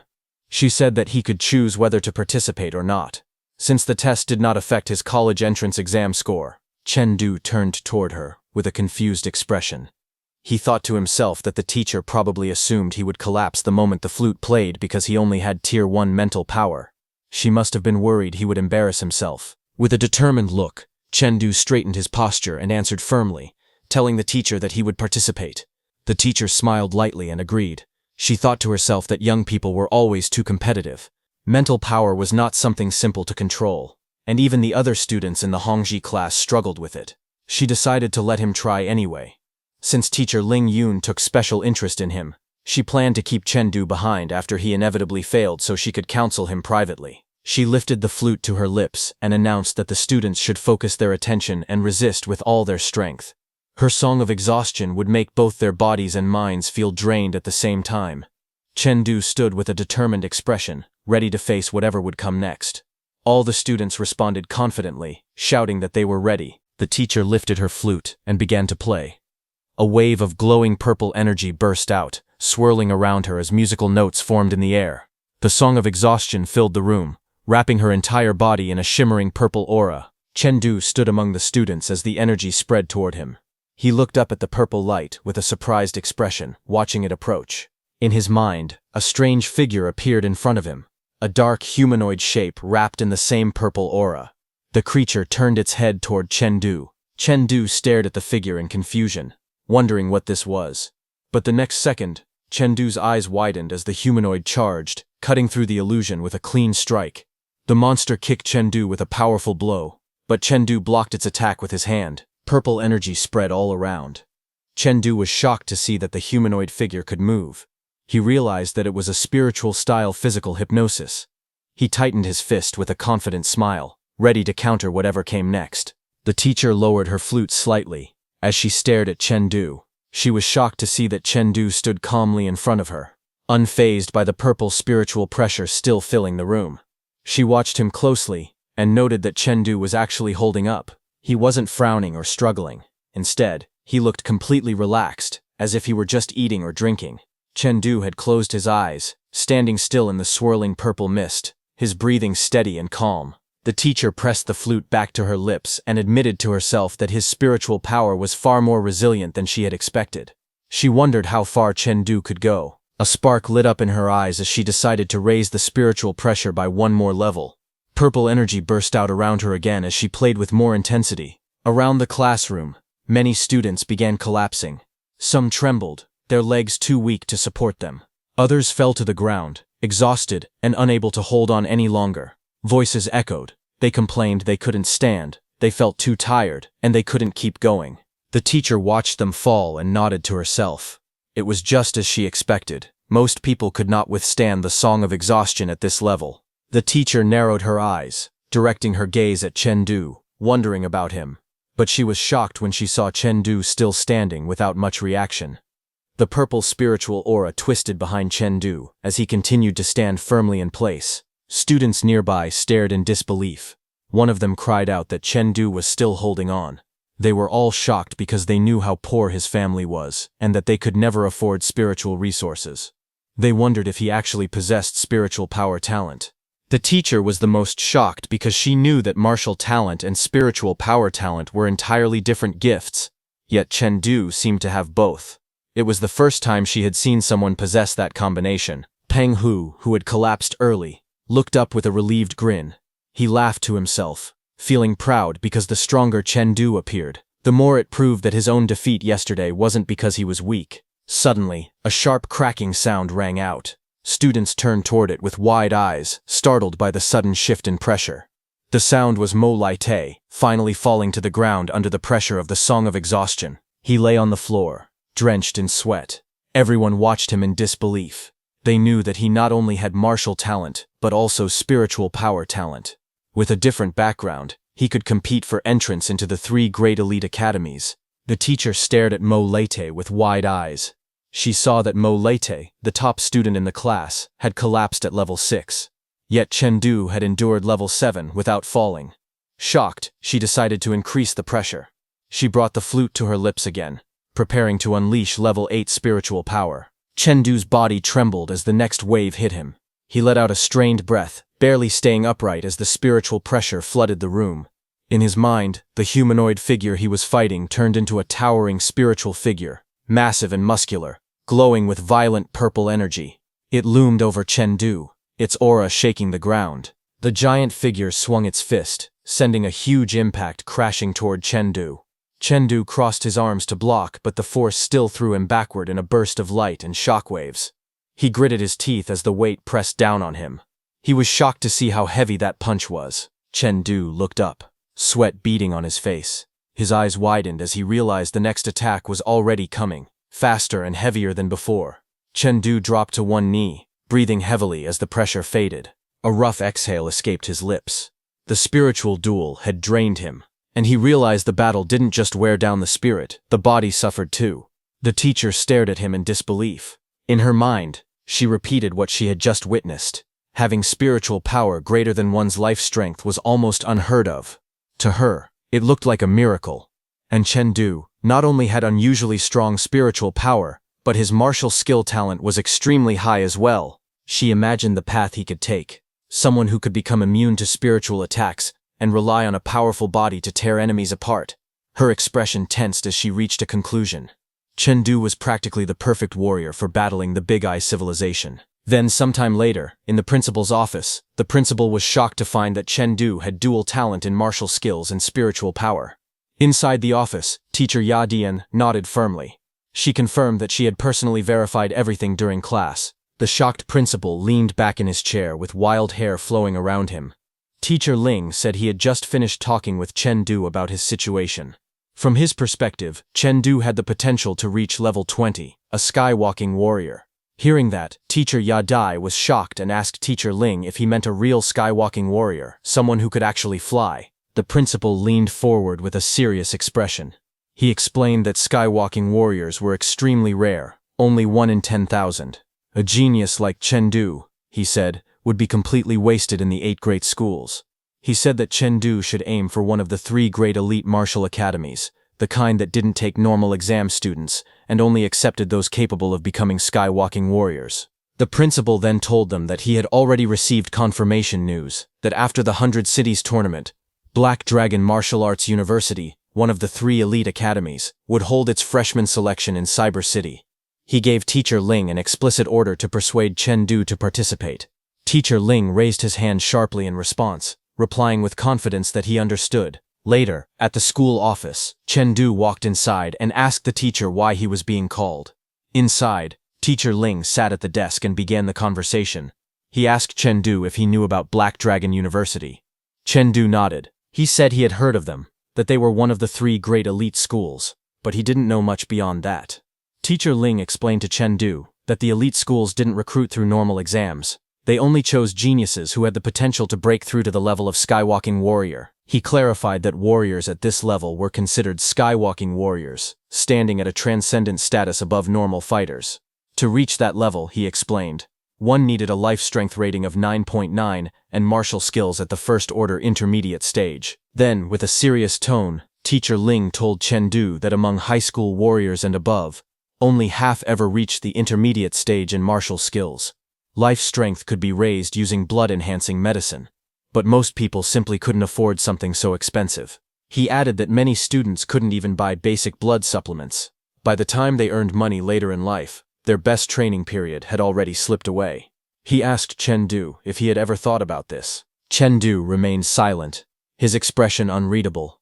After a moment he finally spoke. He told Teacher Ling that he would try for Black Dragon Martial Arts University's selection, but he also admitted something heavy. If possible, he didn't want to leave his family. Taking this path was a gamble. If he left, the separation might be forever. Teacher Ling nodded firmly. He encouraged Chengdu to work hard. With his current condition, if he chose the special recruitment route, he was almost guaranteed a place in the 8 great schools. Teacher Ling told him that he could treat those schools as backups while aiming for Black Dragon Martial Arts University, because his future could be far greater. Hearing all that, Chengdu lowered his gaze. He thought that there was still 1 month before the 100 Cities tournament. He should focus on that first. Everything else could wait until the results were out. The scene then shifted to Chengdu's home. As he returned, a voice called out from inside, telling Chengdu that breakfast was ready and he should come eat. Chengdu stepped into his home with his backpack on, answering his mother's call for breakfast. When he saw the plate being handed out, he quickly responded, saying he was coming. At the table, his younger sister paused while eating and glanced toward him. She quietly wondered why her brother felt so different lately. She thought about it more as she watched him. To her, he now seemed fitter, more handsome, and even more mysterious than before. Chengdu sat down and spoke to his family. He told his dad, mom, and sister that starting today, he planned to live at school. He wanted to focus completely on training so he could prepare for the 100 Cities tournament happening in 1 month. His mother looked worried and asked if he would be able to rest properly. She reminded him that working hard was good, but he needed to take care of his body too. She feared he might collapse again. His sister added another concern. She asked whether the school could still assign him a dorm room, since housing was usually arranged before the school year began. Chengdu smiled reassuringly. He told his mother not to worry. The school had given him many resources, and he wouldn't face the same problems as before. Chengdu explained calmly to his family that every Hongji class student received a personal martial arts chamber with its own resting area. He told them he would train and rest there without any problems. Hearing that, his father nodded with approval.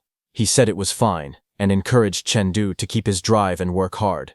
If Chengdu ever needed anything, he should tell his parents. His father raised a fist proudly, and told him to charge ahead. Chengdu responded with a firm yeah, then stood up from the table. He said he was done eating, and was heading to school. His family immediately began to cheer him on. His mother told him to take care of himself. His father called him a good kid, and urged him to work hard. His sister grinned excitedly and shouted for him to come back with first place. Chengdu listened to their voices of support as he walked away, carrying their expectations with him. The morning mist hung over the school grounds as Chengdu arrived. The sports field and the tall school building slowly came into view through the fog. Inside the martial building, he walked briskly with his bag on his back. A list of supplies ran through his mind. 90 bags of blood-boosting milk, 30 blood-boosting pills, and 4 packs of perfect blood powder. He noted that all the resources the school provided had already been sent to his personal martial chamber. Altogether, it was worth at least 50,000. He realized martial arts truly was a sport for the rich. He pressed his fist onto a glowing device panel, activating the chamber. He told himself that from now on, aside from class, he would focus entirely on training. The chamber door opened with a metallic sound. He stepped inside, standing straight with determination, tightening his fist. Facing the training dummy in the dim room, Chengdu held his sword and gave a command. He told Little Bear to raise the gravity to 5 times. The mechanical voice obeyed. A wave of blue energy surged around him as the gravity increased. His expression hardened while sweat formed at his temples. He gripped his sword and steadied his stance. He compared the pressure to having 15 adult elephants pressing down on him while he battled a training machine. Despite the weight, a spark of excitement flashed in his eyes. The 4th training round began as the combat dummy activated, its eyes glowing red. Chengdu lowered his stance with his sword raised, facing the towering machine under heavy gravity. He rushed in with a strike. In the high-gravity environment, he knew any mistake could tear muscles or even break bones, so he reminded himself not to meet the attack head-on. As the dummy swung toward him, he changed direction and adjusted his attack path.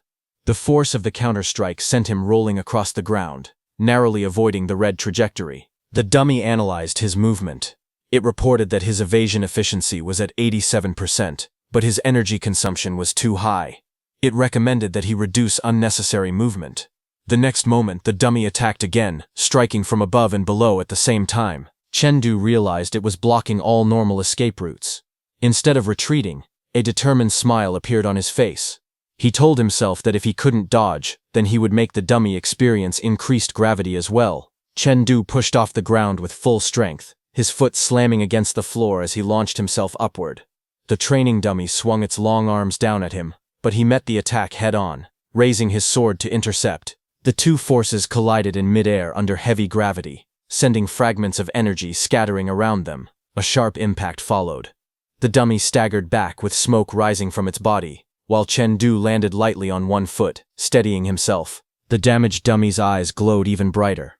It activated an emergency mode and announced its last resort. Power surged around it in a violent burst. The dummy suddenly stretched its limbs to an impossible length, attacking from all directions at once. Chengdu stared in disbelief as it lunged at him with full force. He shouted in frustration, stunned that the machine could cheat like that. Before he could react further, everything blurred as the dummy's full-speed assault swept through the chamber. The training dummy wrapped its limbs tightly around Chengdu, holding him in a strange grapple.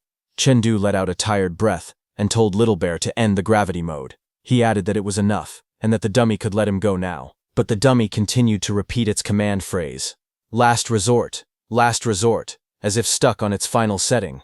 When it finally released him, Chengdu sat down cross-legged. He felt his body reaching its limit.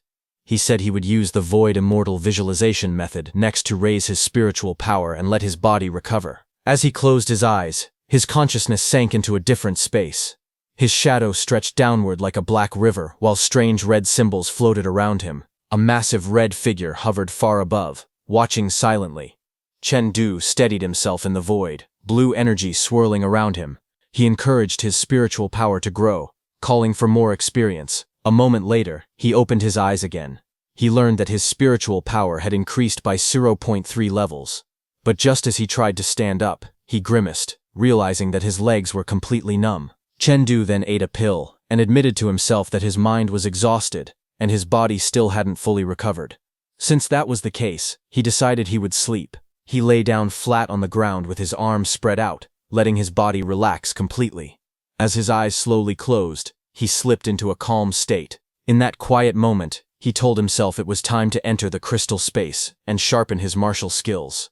When he opened his eyes again inside the crystal space, huge crystal pillars surrounded him. He gripped his sword tightly and stood ready. His footsteps echoed on the ground as he stepped forward. In front of him, several green fire giants appeared. Their massive shapes loomed in the mist. He remembered that last time, he couldn't figure out how to deal with them, and didn't manage to kill even one. Now he stood firm with his sword in hand. This time, he wanted to see what he could do. Chengdu stood with his sword resting on his shoulder. Blue spiritual energy swirled behind him, making the air shimmer as he faced the giants with calm eyes. His attack struck one of the giants, and as the blow landed, he realized something important. The green patches on their bodies weren't curses or birthmarks at all. They were sources of healing energy. Understanding this, he moved quickly. He landed on a giant's shoulder and struck directly at one of the green patches, causing the giant to roar in pain. He continued analyzing their abilities. Other than the healing spots, the green fire giants only had thick health bars and nothing else. As long as he destroyed the green patches first, they weren't scary at all. He rushed forward with renewed confidence. After the intense gravity training earlier, he felt like his control over his body had improved dramatically now that he was back in normal conditions. His body flipped in midair as he swung his sword downward, aiming straight for another weak point. He saw an opening and tightened his grip. This was his chance. He brought his blade down with full force, cutting through the giant's defenses as red energy burst from the impact. Chengdu's strike landed with overwhelming force. One of the giants was blasted backward, its arms flailing as it collapsed under the impact.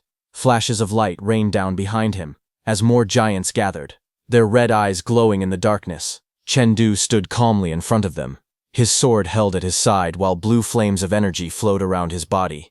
He felt light, almost springy. The sensation excited him.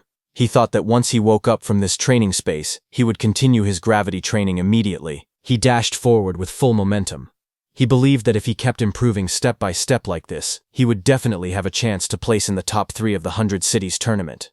Then the next day in High City, the long-awaited day of the 100 Cities tournament had finally arrived, and the city buzzed with energy. Chengdu followed his group into a grand hotel. He looked around wide-eyed, surprised by the luxurious interior. It was his first time being in such a fancy place. The instructors told the group to stay close. While Chengdu was looking around, someone suddenly shouted at the reception, asking why they weren't letting him sign in. Hearing that, Chengdu turned around. It was a man named Wuzong, a member of the Lu City competition team. He slammed his hands on the counter and glared furiously.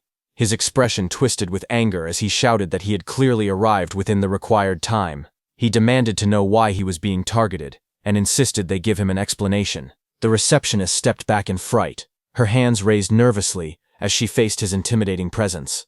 Wuzong lowered his head slightly, his eyes narrowing with a dark, dangerous look. His hand moved toward the sword at his waist, gripping the handle tightly. Chengdu, watching, wondered anxiously if he was about to attack someone right there in the hotel. Chengdu, standing nearby, felt a sharp wave of sword intent coming from Wuzong.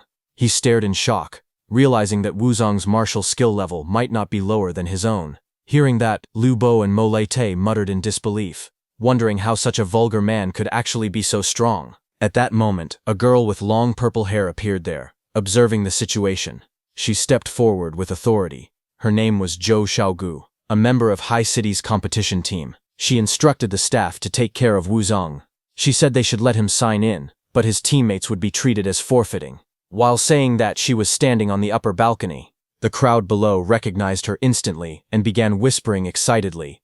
Many called her the Sea Princess, amazed that she looked even prettier in person than in the photos. Some people remembered online comments saying she didn't photograph well, and now they believed it. Chengdu looked confused when he heard the nickname. His teammate Mo Lei explained it clearly. Zhou Xiaogu, the Sea Princess, was the only daughter of High City No. 1 High School's principal. She had family power, money, reputation, and talent. Everything about her was top tier. She was considered a true heaven's favorite. Then he added bluntly that Chengdu didn't stand a chance. But Chengdu suddenly froze as he looked up at the girl with purple hair. A strong sense of familiarity hit him. He felt certain he had seen that face somewhere before. Then the scene from the online simulation match flashed in his mind, where he saw Zhou Xiaogu leap gracefully through the air, spinning with perfect balance, her long hair fluttering as she descended. Chengdu stared up at her, stunned and wide-eyed. His memory snapped into place. She was the sneaky player from Virtual Combat, the little girl who sold nukes. Zhou Xiaogu leaned forward slightly, unaware of his realization.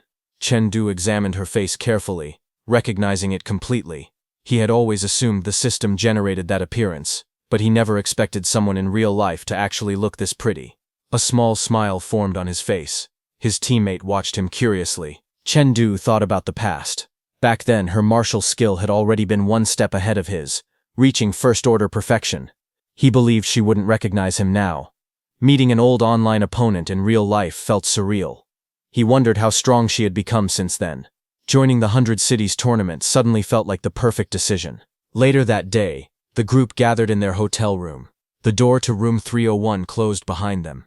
Inside, their instructor shared new information. The leaders had changed the tournament rules. Before the elimination rounds, there would be an additional event, a badge battle. Chengdu repeated the term quietly, trying to understand it. Sitting on the couch, he asked what the new tournament rule actually meant. His instructor explained the structure. The 100 Regions tournament would last 3 days with 3 different rounds. The first round would begin the next day, a badge battle held in a forest arena. Within a 13-hour time limit, every participant had to obtain 2 badges marked Gao and Wu. The instructor continued that after collecting them, teams needed to reach the finish point and check in. Whether they passed or not depended on how many of their teammates reached the end together. Hearing that, Chengdu asked how many badges existed. The instructor replied that there were 50 Gao badges and 50 Wu badges, meaning only 50 teams could advance. At least half the teams would be eliminated on the first day. He went on to explain that the second round would be a 1 versus 1 elimination bracket, with almost no rest between matches. With a serious face, the instructor added that 150 participants would have to be reduced to just 10 finalists in a single day for the third round. Opponents would be chosen at random, but teammates wouldn't be matched against each other. Hearing this, Lu Bo and Mo Lei looked relieved. Lubo muttered happily that at least he wouldn't have to fight the monster known as Chengdu. Mo Lite nodded, equally grateful that he wasn't their opponent. The instructor continued explaining the rules. He raised 3 fingers and said that the third round was the finals, also known as the top 10 battle. Reaching this stage was already considered a victory, since everyone who made it into the top 10 would receive bonus exam points and cash rewards. He added that breaking into the top 3 would depend entirely on each participant's condition. The finals meant 3 full days of non-stop combat with almost no rest. Injuries were expected along the way. He explained that the one who took first place wouldn't necessarily be the strongest in raw fighting ability, but would definitely be the one with the most complete overall strength. Before finishing, he lifted a finger and said there was one last thing.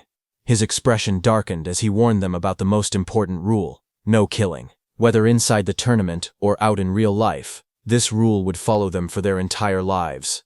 Their true enemies were otherworldly civilizations, not their fellow humans.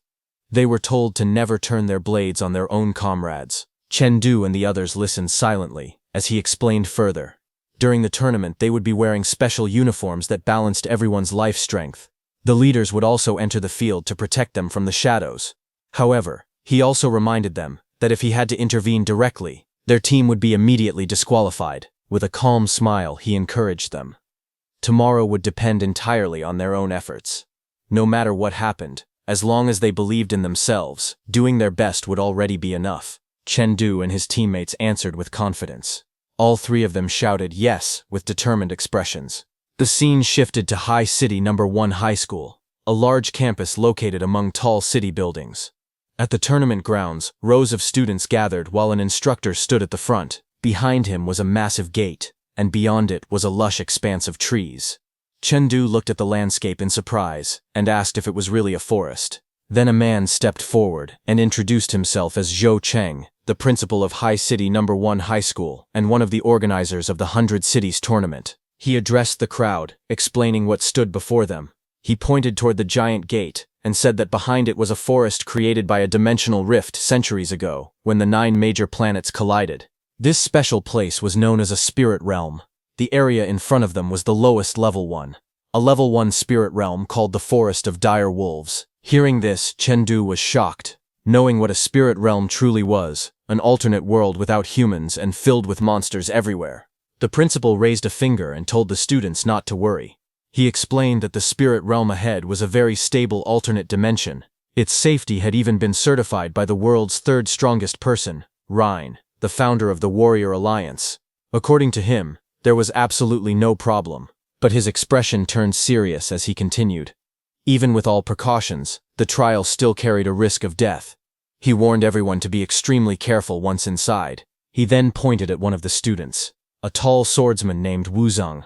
He reminded him that showing up alone didn't mean he could act alone. They would assign teammates based on individual levels. Wu Zhang clicked his tongue in irritation. Chengdu noticed Wu Zhang's attitude and thought that the guy seemed annoyed with everyone he looked at. The principal then approached the massive gate and completed an iris scan. With a mechanical chime, the system confirmed his identity. The gates slowly opened, revealing a bright entrance filled with drifting blue particles. The students gathered outside, staring at the path ahead.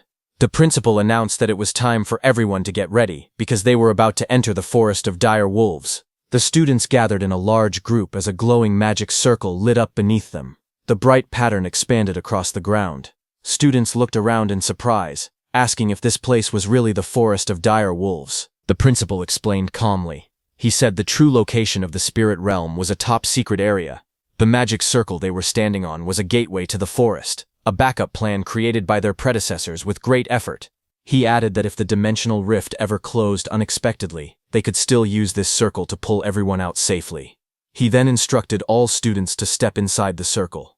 In a moment, each team would be teleported to one of 1,000 possible points inside the Forest of Dire Wolves. He also reminded them that out of 300 marked badge locations on the map, only 100 held real badges, the rest were decoys. He wished everyone good luck. The circle began to glow stronger. A message appeared, announcing that activation was beginning. Light swirled around the students as the magic circle powered up. A flash burst upward like a pillar of light. Everyone was swallowed by the bright glow as the teleportation activated. The next second, Chengdu raised his hand to shield his eyes from the intense light coming from the sky. He was inside the forest of dire wolves, surrounded by tall trees and soft white light filtering through the leaves. He looked around in awe and asked if this place was really the spirit realm. Mo Laite checked their map and asked Chengdu which marker they should head toward. Chengdu studied the holographic display and smiled, saying they were lucky there was a badge located very close to their starting point. He suggested they check if it was real. His teammates agreed, and the group started moving. Not far away, a tall stone pillar stood quietly among the trees. A small symbol on it suddenly lit up when a rock was thrown at it. A badge bounced off the pillar and fell, and the square display on the stone turned bright blue with a glowing character on it. On the square, the word Ga was written, confirming that the badge was valid. Chengdu reached out and grabbed the glowing badge from the stone pillar. He told his teammates that he originally thought any marker near the starting area would probably be fake, but this one actually contained a real badge. One of his teammates, Lu Bo, laughed and said Chengdu's luck wasn't bad. He started to suggest picking another marker next, but Chengdu suddenly narrowed his eyes. A sense of danger flashed across his expression. He grabbed Lu Bo's clothes and pulled him toward himself, telling him to watch out. A split second later, sharp spears shot down from above and struck the ground right in front of them. Both Chengdu and his teammate jumped back as the attack stabbed deep into the dirt, cracking the ground. Chengdu calmly looked toward the direction of the attack. From there a voice came, saying that he didn't expect someone to arrive even faster than them. The one who said that was another team who stepped forward from the forest. One of them slammed his weapon down onto the ground with a loud impact. The group revealed themselves as the Kun City team. Their leader stared coldly at Chengdu's group and spoke arrogantly. He asked if they were the Leng City team. Then he warned them that if they didn't want to be eliminated, they should hand over their badges immediately. Chengdu quickly recognized them. He realized they were the Kun City team, a city known for having much stronger overall strength than theirs.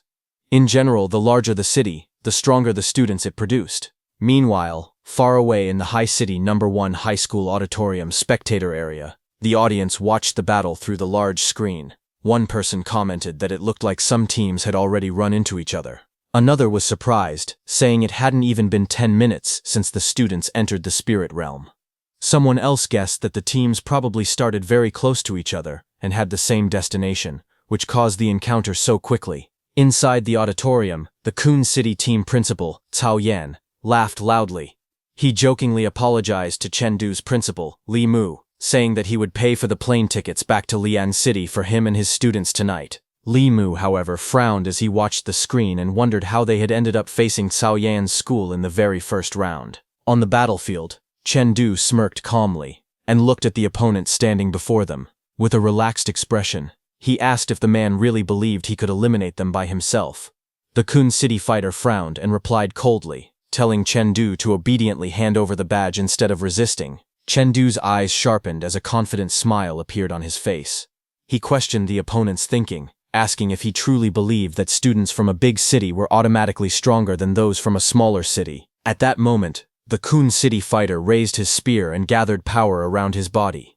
Purple energy surged as he leapt forward, preparing a powerful strike. He declared that Chengdu's team would become the first team eliminated in this round. As he descended with his weapon, he shouted proudly that the true strength was not the city itself, but him, Li Yuan, the man destined to become the Spear King of Kun City. With that declaration, Li Yuan launched his attack. Hearing that, Chengdu's teammates Lu Bo and Moray shouted angrily, telling Li Yuan and his teammates to come forward and try if they dared. But Chengdu remained calm. With a quiet voice, he told his teammates to leave the fight to him. He stepped forward and declared that he would handle the battle alone. Behind him, energy began to surge as the opponent prepared his technique. Li Yuan activated Comet Spear Art, third stance, boiling the loot and burning the crane. His aura flared violently as he rushed into the air, his spear glowing with powerful purple energy. Looking down at Chengdu, he mocked him, saying that Chengdu clearly did not understand the vast difference between heaven and earth. From above, multiple spear strikes shot downward toward Chengdu at incredible speed. The attacks tore through the air like falling comets, aiming straight for him, but Chengdu did not retreat. Standing firmly in place, he raised his sword and struck forward. With a loud clash, the sword collided directly with the incoming spear attack. Seeing this, the opponent's eyes widened in shock. He could not believe that Chengdu had met the attack head-on with his sword and had not fallen behind at all. Li Yuan gripped his spear tightly, as veins bulged across his hand. The power behind his attack continued to surge, but he still couldn't push back Chen Du. Li Yuan was shocked because he knew that everyone in the assessment had a life intensity of level 5, so he couldn't understand how Chen Du was so strong. On the other hand, Chen Du calmly analyzed the situation. He realized that Li Yuan's martial arts level had already reached the limit of the Tier 1 high stage. That explained why Li Yuan was so arrogant. However, Chen Du also noticed that Li Yuan's other two teammates were far weaker. At that moment, Chen Du's eyes sharpened. A powerful force awakened within him as his level 9 mental power attachment activated. Blue energy surged around his body as he gripped his sword firmly. With a sudden burst of power, Chen Du swung his blade forward. A powerful wave of energy exploded outward, sending Li Yuan's attack flying backward. Li Yuan's eyes widened in disbelief as the force pushed him away. Chen Du then unleashed his technique, flowing light sword art. First stance, painting the ground as a prison. A huge arc of blue sword energy swept across the battlefield, crashing toward Li Yuan with overwhelming force. Li Yuan groaned as the force of Chen Du's attack struck him. The powerful blow sent two of his teammates flying backward. Their bodies slammed into the ground, sliding across the stone as dust scattered into the air. Li Yuan somehow used his spear and barely survived that attack. Li Yuan gritted his teeth and stared at Chen Du in shock. He could not understand how Chen Du's sword could feel even heavier than his own spear. Sweat ran down his face as he realized the frightening truth. Chen Du's strength was far beyond what he had expected.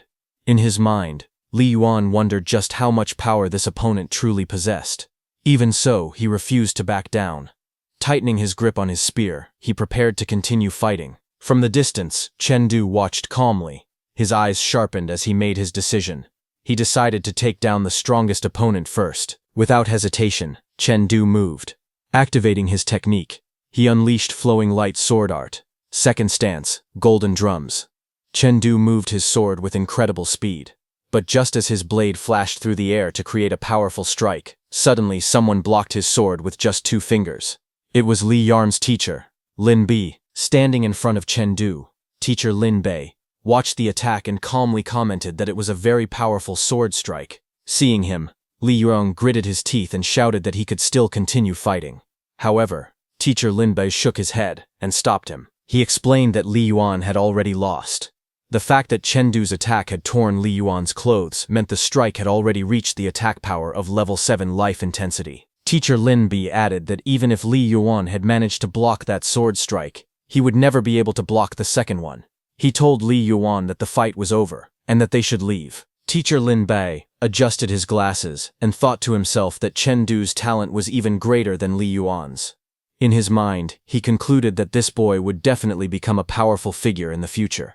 As their fight ended, teacher Lin Bei looked toward a tree where Chen Du's teacher, Ling Yun, was standing and said that he was leaving. He told Ling Yun that he was looking forward to seeing his performance in the finals. At that moment, Li Yuan shouted toward Chen Du, asking for his name.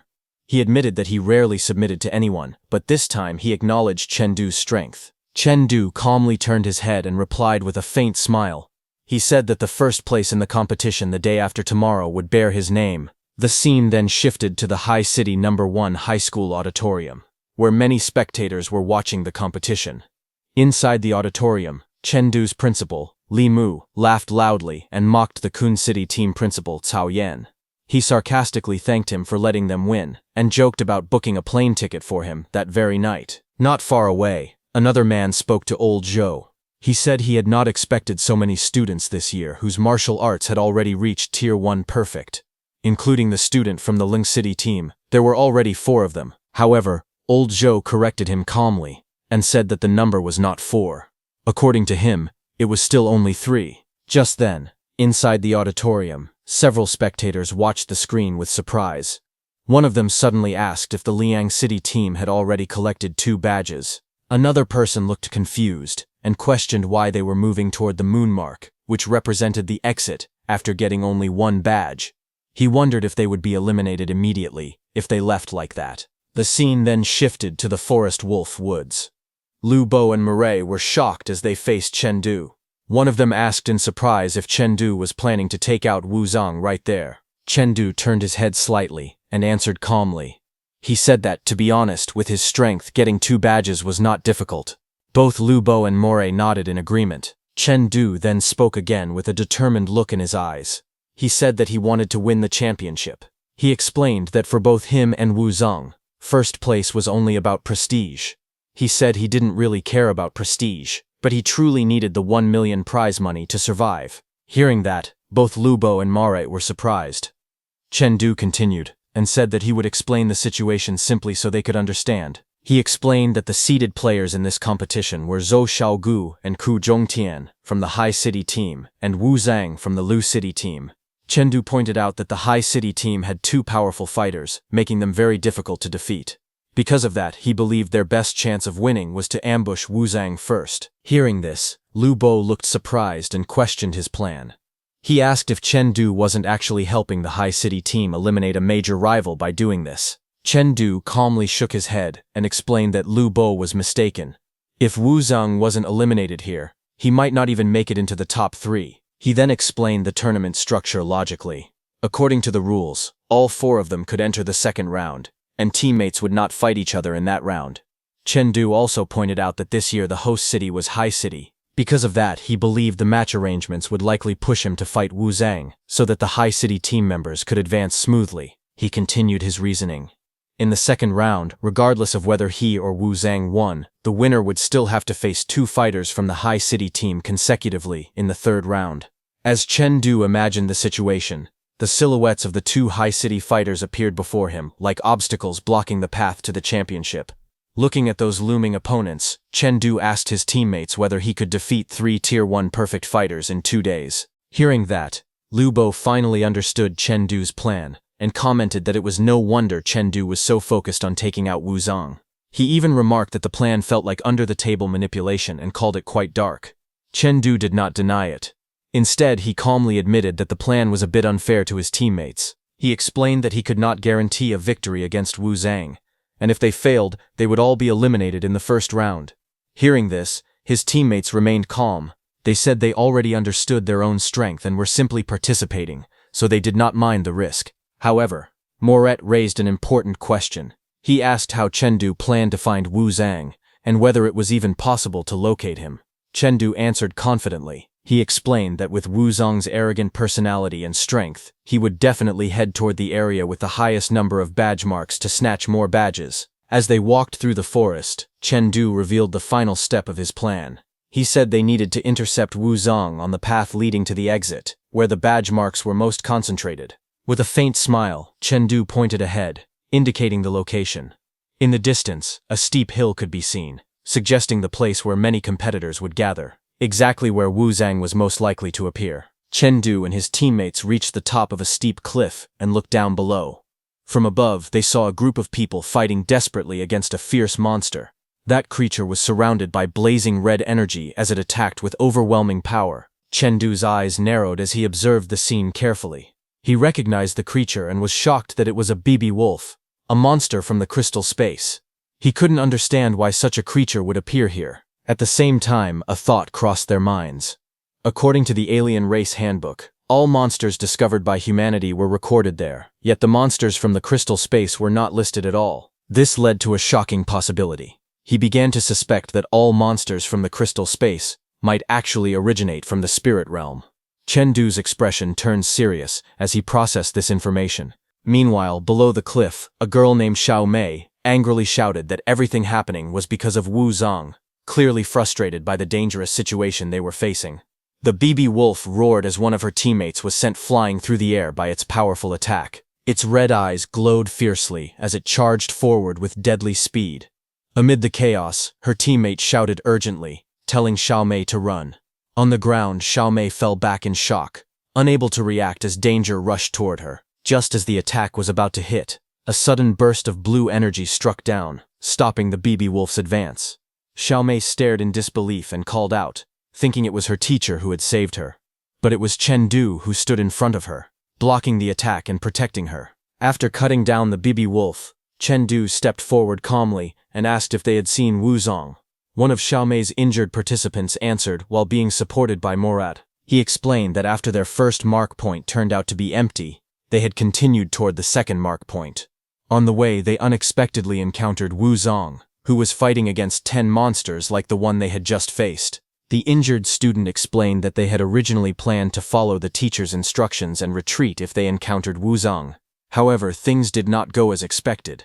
They were suddenly targeted by the monsters and chased all the way to this place. Chen Du listened calmly and then asked where the battle was happening. One of them quickly pointed into the forest and said it was over there. Hearing this, Chen Du recalled that there were no badge marks in that direction. He found it strange and wondered why Wu Zong would be fighting there. He thought carefully. When something unusual happens, it usually means something is wrong. But if the situation was real, then Wu Zong's stamina must already be nearly exhausted by now. To him, this looked like a rare opportunity. Without hesitation, he decided to move. He told the others to go, and the group immediately rushed forward through the forest. As they ran, Moritz said that they were lucky today, as everything was turning out exactly the way they wanted. Then he asked Chen Du if he had any battle plans. But Chen Du was still thinking about how those students had pointed at the forest. As they moved forward, Chen Du called out to his teammates and told them not to act rashly after they arrived. He said that he had a strange and ominous feeling, and asked everyone to follow his commands from that moment on. The others looked at him seriously and agreed without hesitation. The group continued running deeper into the forest, their figures moving quickly through the mist as leaves drifted through the air. Little did they know, somewhere ahead, a terrifying baby wolf, with sharp fangs and glowing red eyes radiated danger, silently watching the surroundings. The area they had entered was known as the Forest Wolf Woods. After running for a long time, Moray began to feel uneasy. He wondered if they had taken the wrong path, since they had been moving for so long but still had not seen any sign of Wu Zong. As the group moved forward, something suddenly passed by them. Chen Du stopped and realized the truth. They had been tricked. Before anyone could react, several terrifying baby wolves appeared behind them. The beast wolves emerged from the darkness, their red eyes glowing as they surrounded the group. Lu Bo and Moret were shocked to see them, and they called out to Chen Du, asking what they were. Chen Du quickly analyzed the situation. He concluded that what those 3 people had said earlier was only half true. It was true that they had seen Wu Zang, but his actual location was definitely not on this path. He realized that those people had seen their badges and deliberately guided them here, planning to use these beast wolves to kill them and then collect their badges afterward. Looking around, they saw the full danger. There were nearly 20 wolves. It was clearly a wolf den. Moret remarked that this was like using one force to eliminate another. Chen Du stayed calm and assessed their strength. He noted that although there were fewer wolves than in the crystal space, their life intensity was much higher. He immediately gave instructions. He warned everyone not to bleed, because he had noticed earlier that these beast wolves would go berserk when they smelled blood. He also explained that the wolves mainly attacked using the spikes on the backs of their claws, telling everyone to pay close attention to their claws as the battle was about to begin. Without hesitation, Chen Du moved first. He leaped forward with incredible speed, his body cutting through the air as his attack came crashing down. In the next instant, his blade struck one of the beast wolves with overwhelming force, releasing a powerful burst of energy. Far away, observers watched the scene unfold. They were surprised as they realized that the Liang City team had actually walked straight into a wolf den. Some of them shook their heads, thinking the team had carelessly followed the wrong path without checking their navigation. To them, it seemed foolish that the team would be eliminated so soon after winning a match. Others were even more certain of the outcome. They believed that facing 20 native wolves was far beyond the team's ability. In their opinion, only a top expert like Senior Sister Zhou from the High City team would have the strength to handle such a situation. Watching the scene, Chen Du's principal questioned whether Chen Du and his team would really be eliminated in the very first round. Nearby, the Kun City principal let out a sigh, already convinced of the result. He remarked that it looked like they would all be leaving together that night. Then a black-haired man turned to Principal Zhou and asked for his opinion. Since the 3 students had encountered a medium-sized wolf den, what were their chances of surviving? Principal Zhou remained calm and gave a simple answer. Their chances were less than 10%. Hearing this, the black-haired man was stunned, unable to believe that the odds were truly that low. As the battle continued, Principal Zhou explained that the badge snatch battle had been organized specifically for these young geniuses to experience real devastation. Even though the cities looked peaceful and comfortable, the outside world was filled with monsters and destruction. These students, who were destined to become martial artists, needed to face reality. Hearing this, the black-haired man questioned whether the danger could be avoided if the students simply stayed away from wolf dens. In response, Principal Joe explained that things were not that simple. The badges had been deliberately placed behind areas that looked safe but were actually wolf dens. If the students followed the navigation blindly without thinking, they would inevitably pass through these dangerous zones. Still, encountering beast wolves was not always a bad thing. If they only faced a few, the students might be strong enough to protect themselves. However, in this case, the Liang City team was simply unlucky. They had run into a medium-sized wolf den with a full group of 20 wolves. Hearing this, the black-haired man wondered whether the High City team would be able to pass through such dangers smoothly. Principal Joe confidently responded that the High City team had strong members like Zhou Shaogu and Ku Zhongtian. Even if they encountered a large wolf den, it would not be enough to stop them. Meanwhile, back on the battlefield, Chen Du had already killed some wolves. He stood calmly with his sword in hand. A powerful aura surrounded him as he looked at the fallen enemies. Without any hesitation, he concluded that the beast wolves were too weak to withstand even a single blow from him. Immediately, more wolves jumped high into the sky and charged at Chen Du. They tried to surround him from all directions. Seeing them coming, Chen Du quickly assessed the situation. He realized that most of the wolves' attention had already been drawn toward him. As long as the BB wolves did not enter their berserk state, his two teammates should be able to hold their ground. Chen Du started fighting many wolves at the same time. Lu Bo and Mare noticed this and shouted his name in alarm, but another wolf attacked them. Mare immediately reacted and blocked its attack. As he fought that wolf, he called out to Lu Bo, saying they needed to finish off their opponents as quickly as possible so they could support Chen Du. Without hesitation, Lu Bo rushed forward, his body moving like a streak of light as he struck at the attacking wolves. He shouted that they should split the enemies, each taking 3 wolves to handle. The battle intensified as their attacks collided with the wolves in rapid succession. Meanwhile, Chen Du remained composed. With a calm expression, he activated his technique. In an instant, a powerful force spread across the ground, turning the battlefield into something like a prison. Energy surged outward, trapping the wolves within his domain as the fight reached its peak. Chen Du raised his sword high into the air as lightning-like energy gathered around him. With a focused expression, he unleashed his technique. Flowing light sword art, second stance, golden drums ringing to the heavens. In the next instant, his attack descended with overwhelming force. A powerful golden shockwave erupted outward, slamming directly into the beast wolf below. The impact was devastating, crushing the wolf under the sheer force of the strike. Without pausing, Chen Du followed up immediately. His movements became even faster and sharper as he activated the next technique, flowing light sword art, third stance, breeze in the forest. His figure blurred as countless sharp energy lines cut through the air, slicing toward the enemies with precision and speed, leaving no room for escape.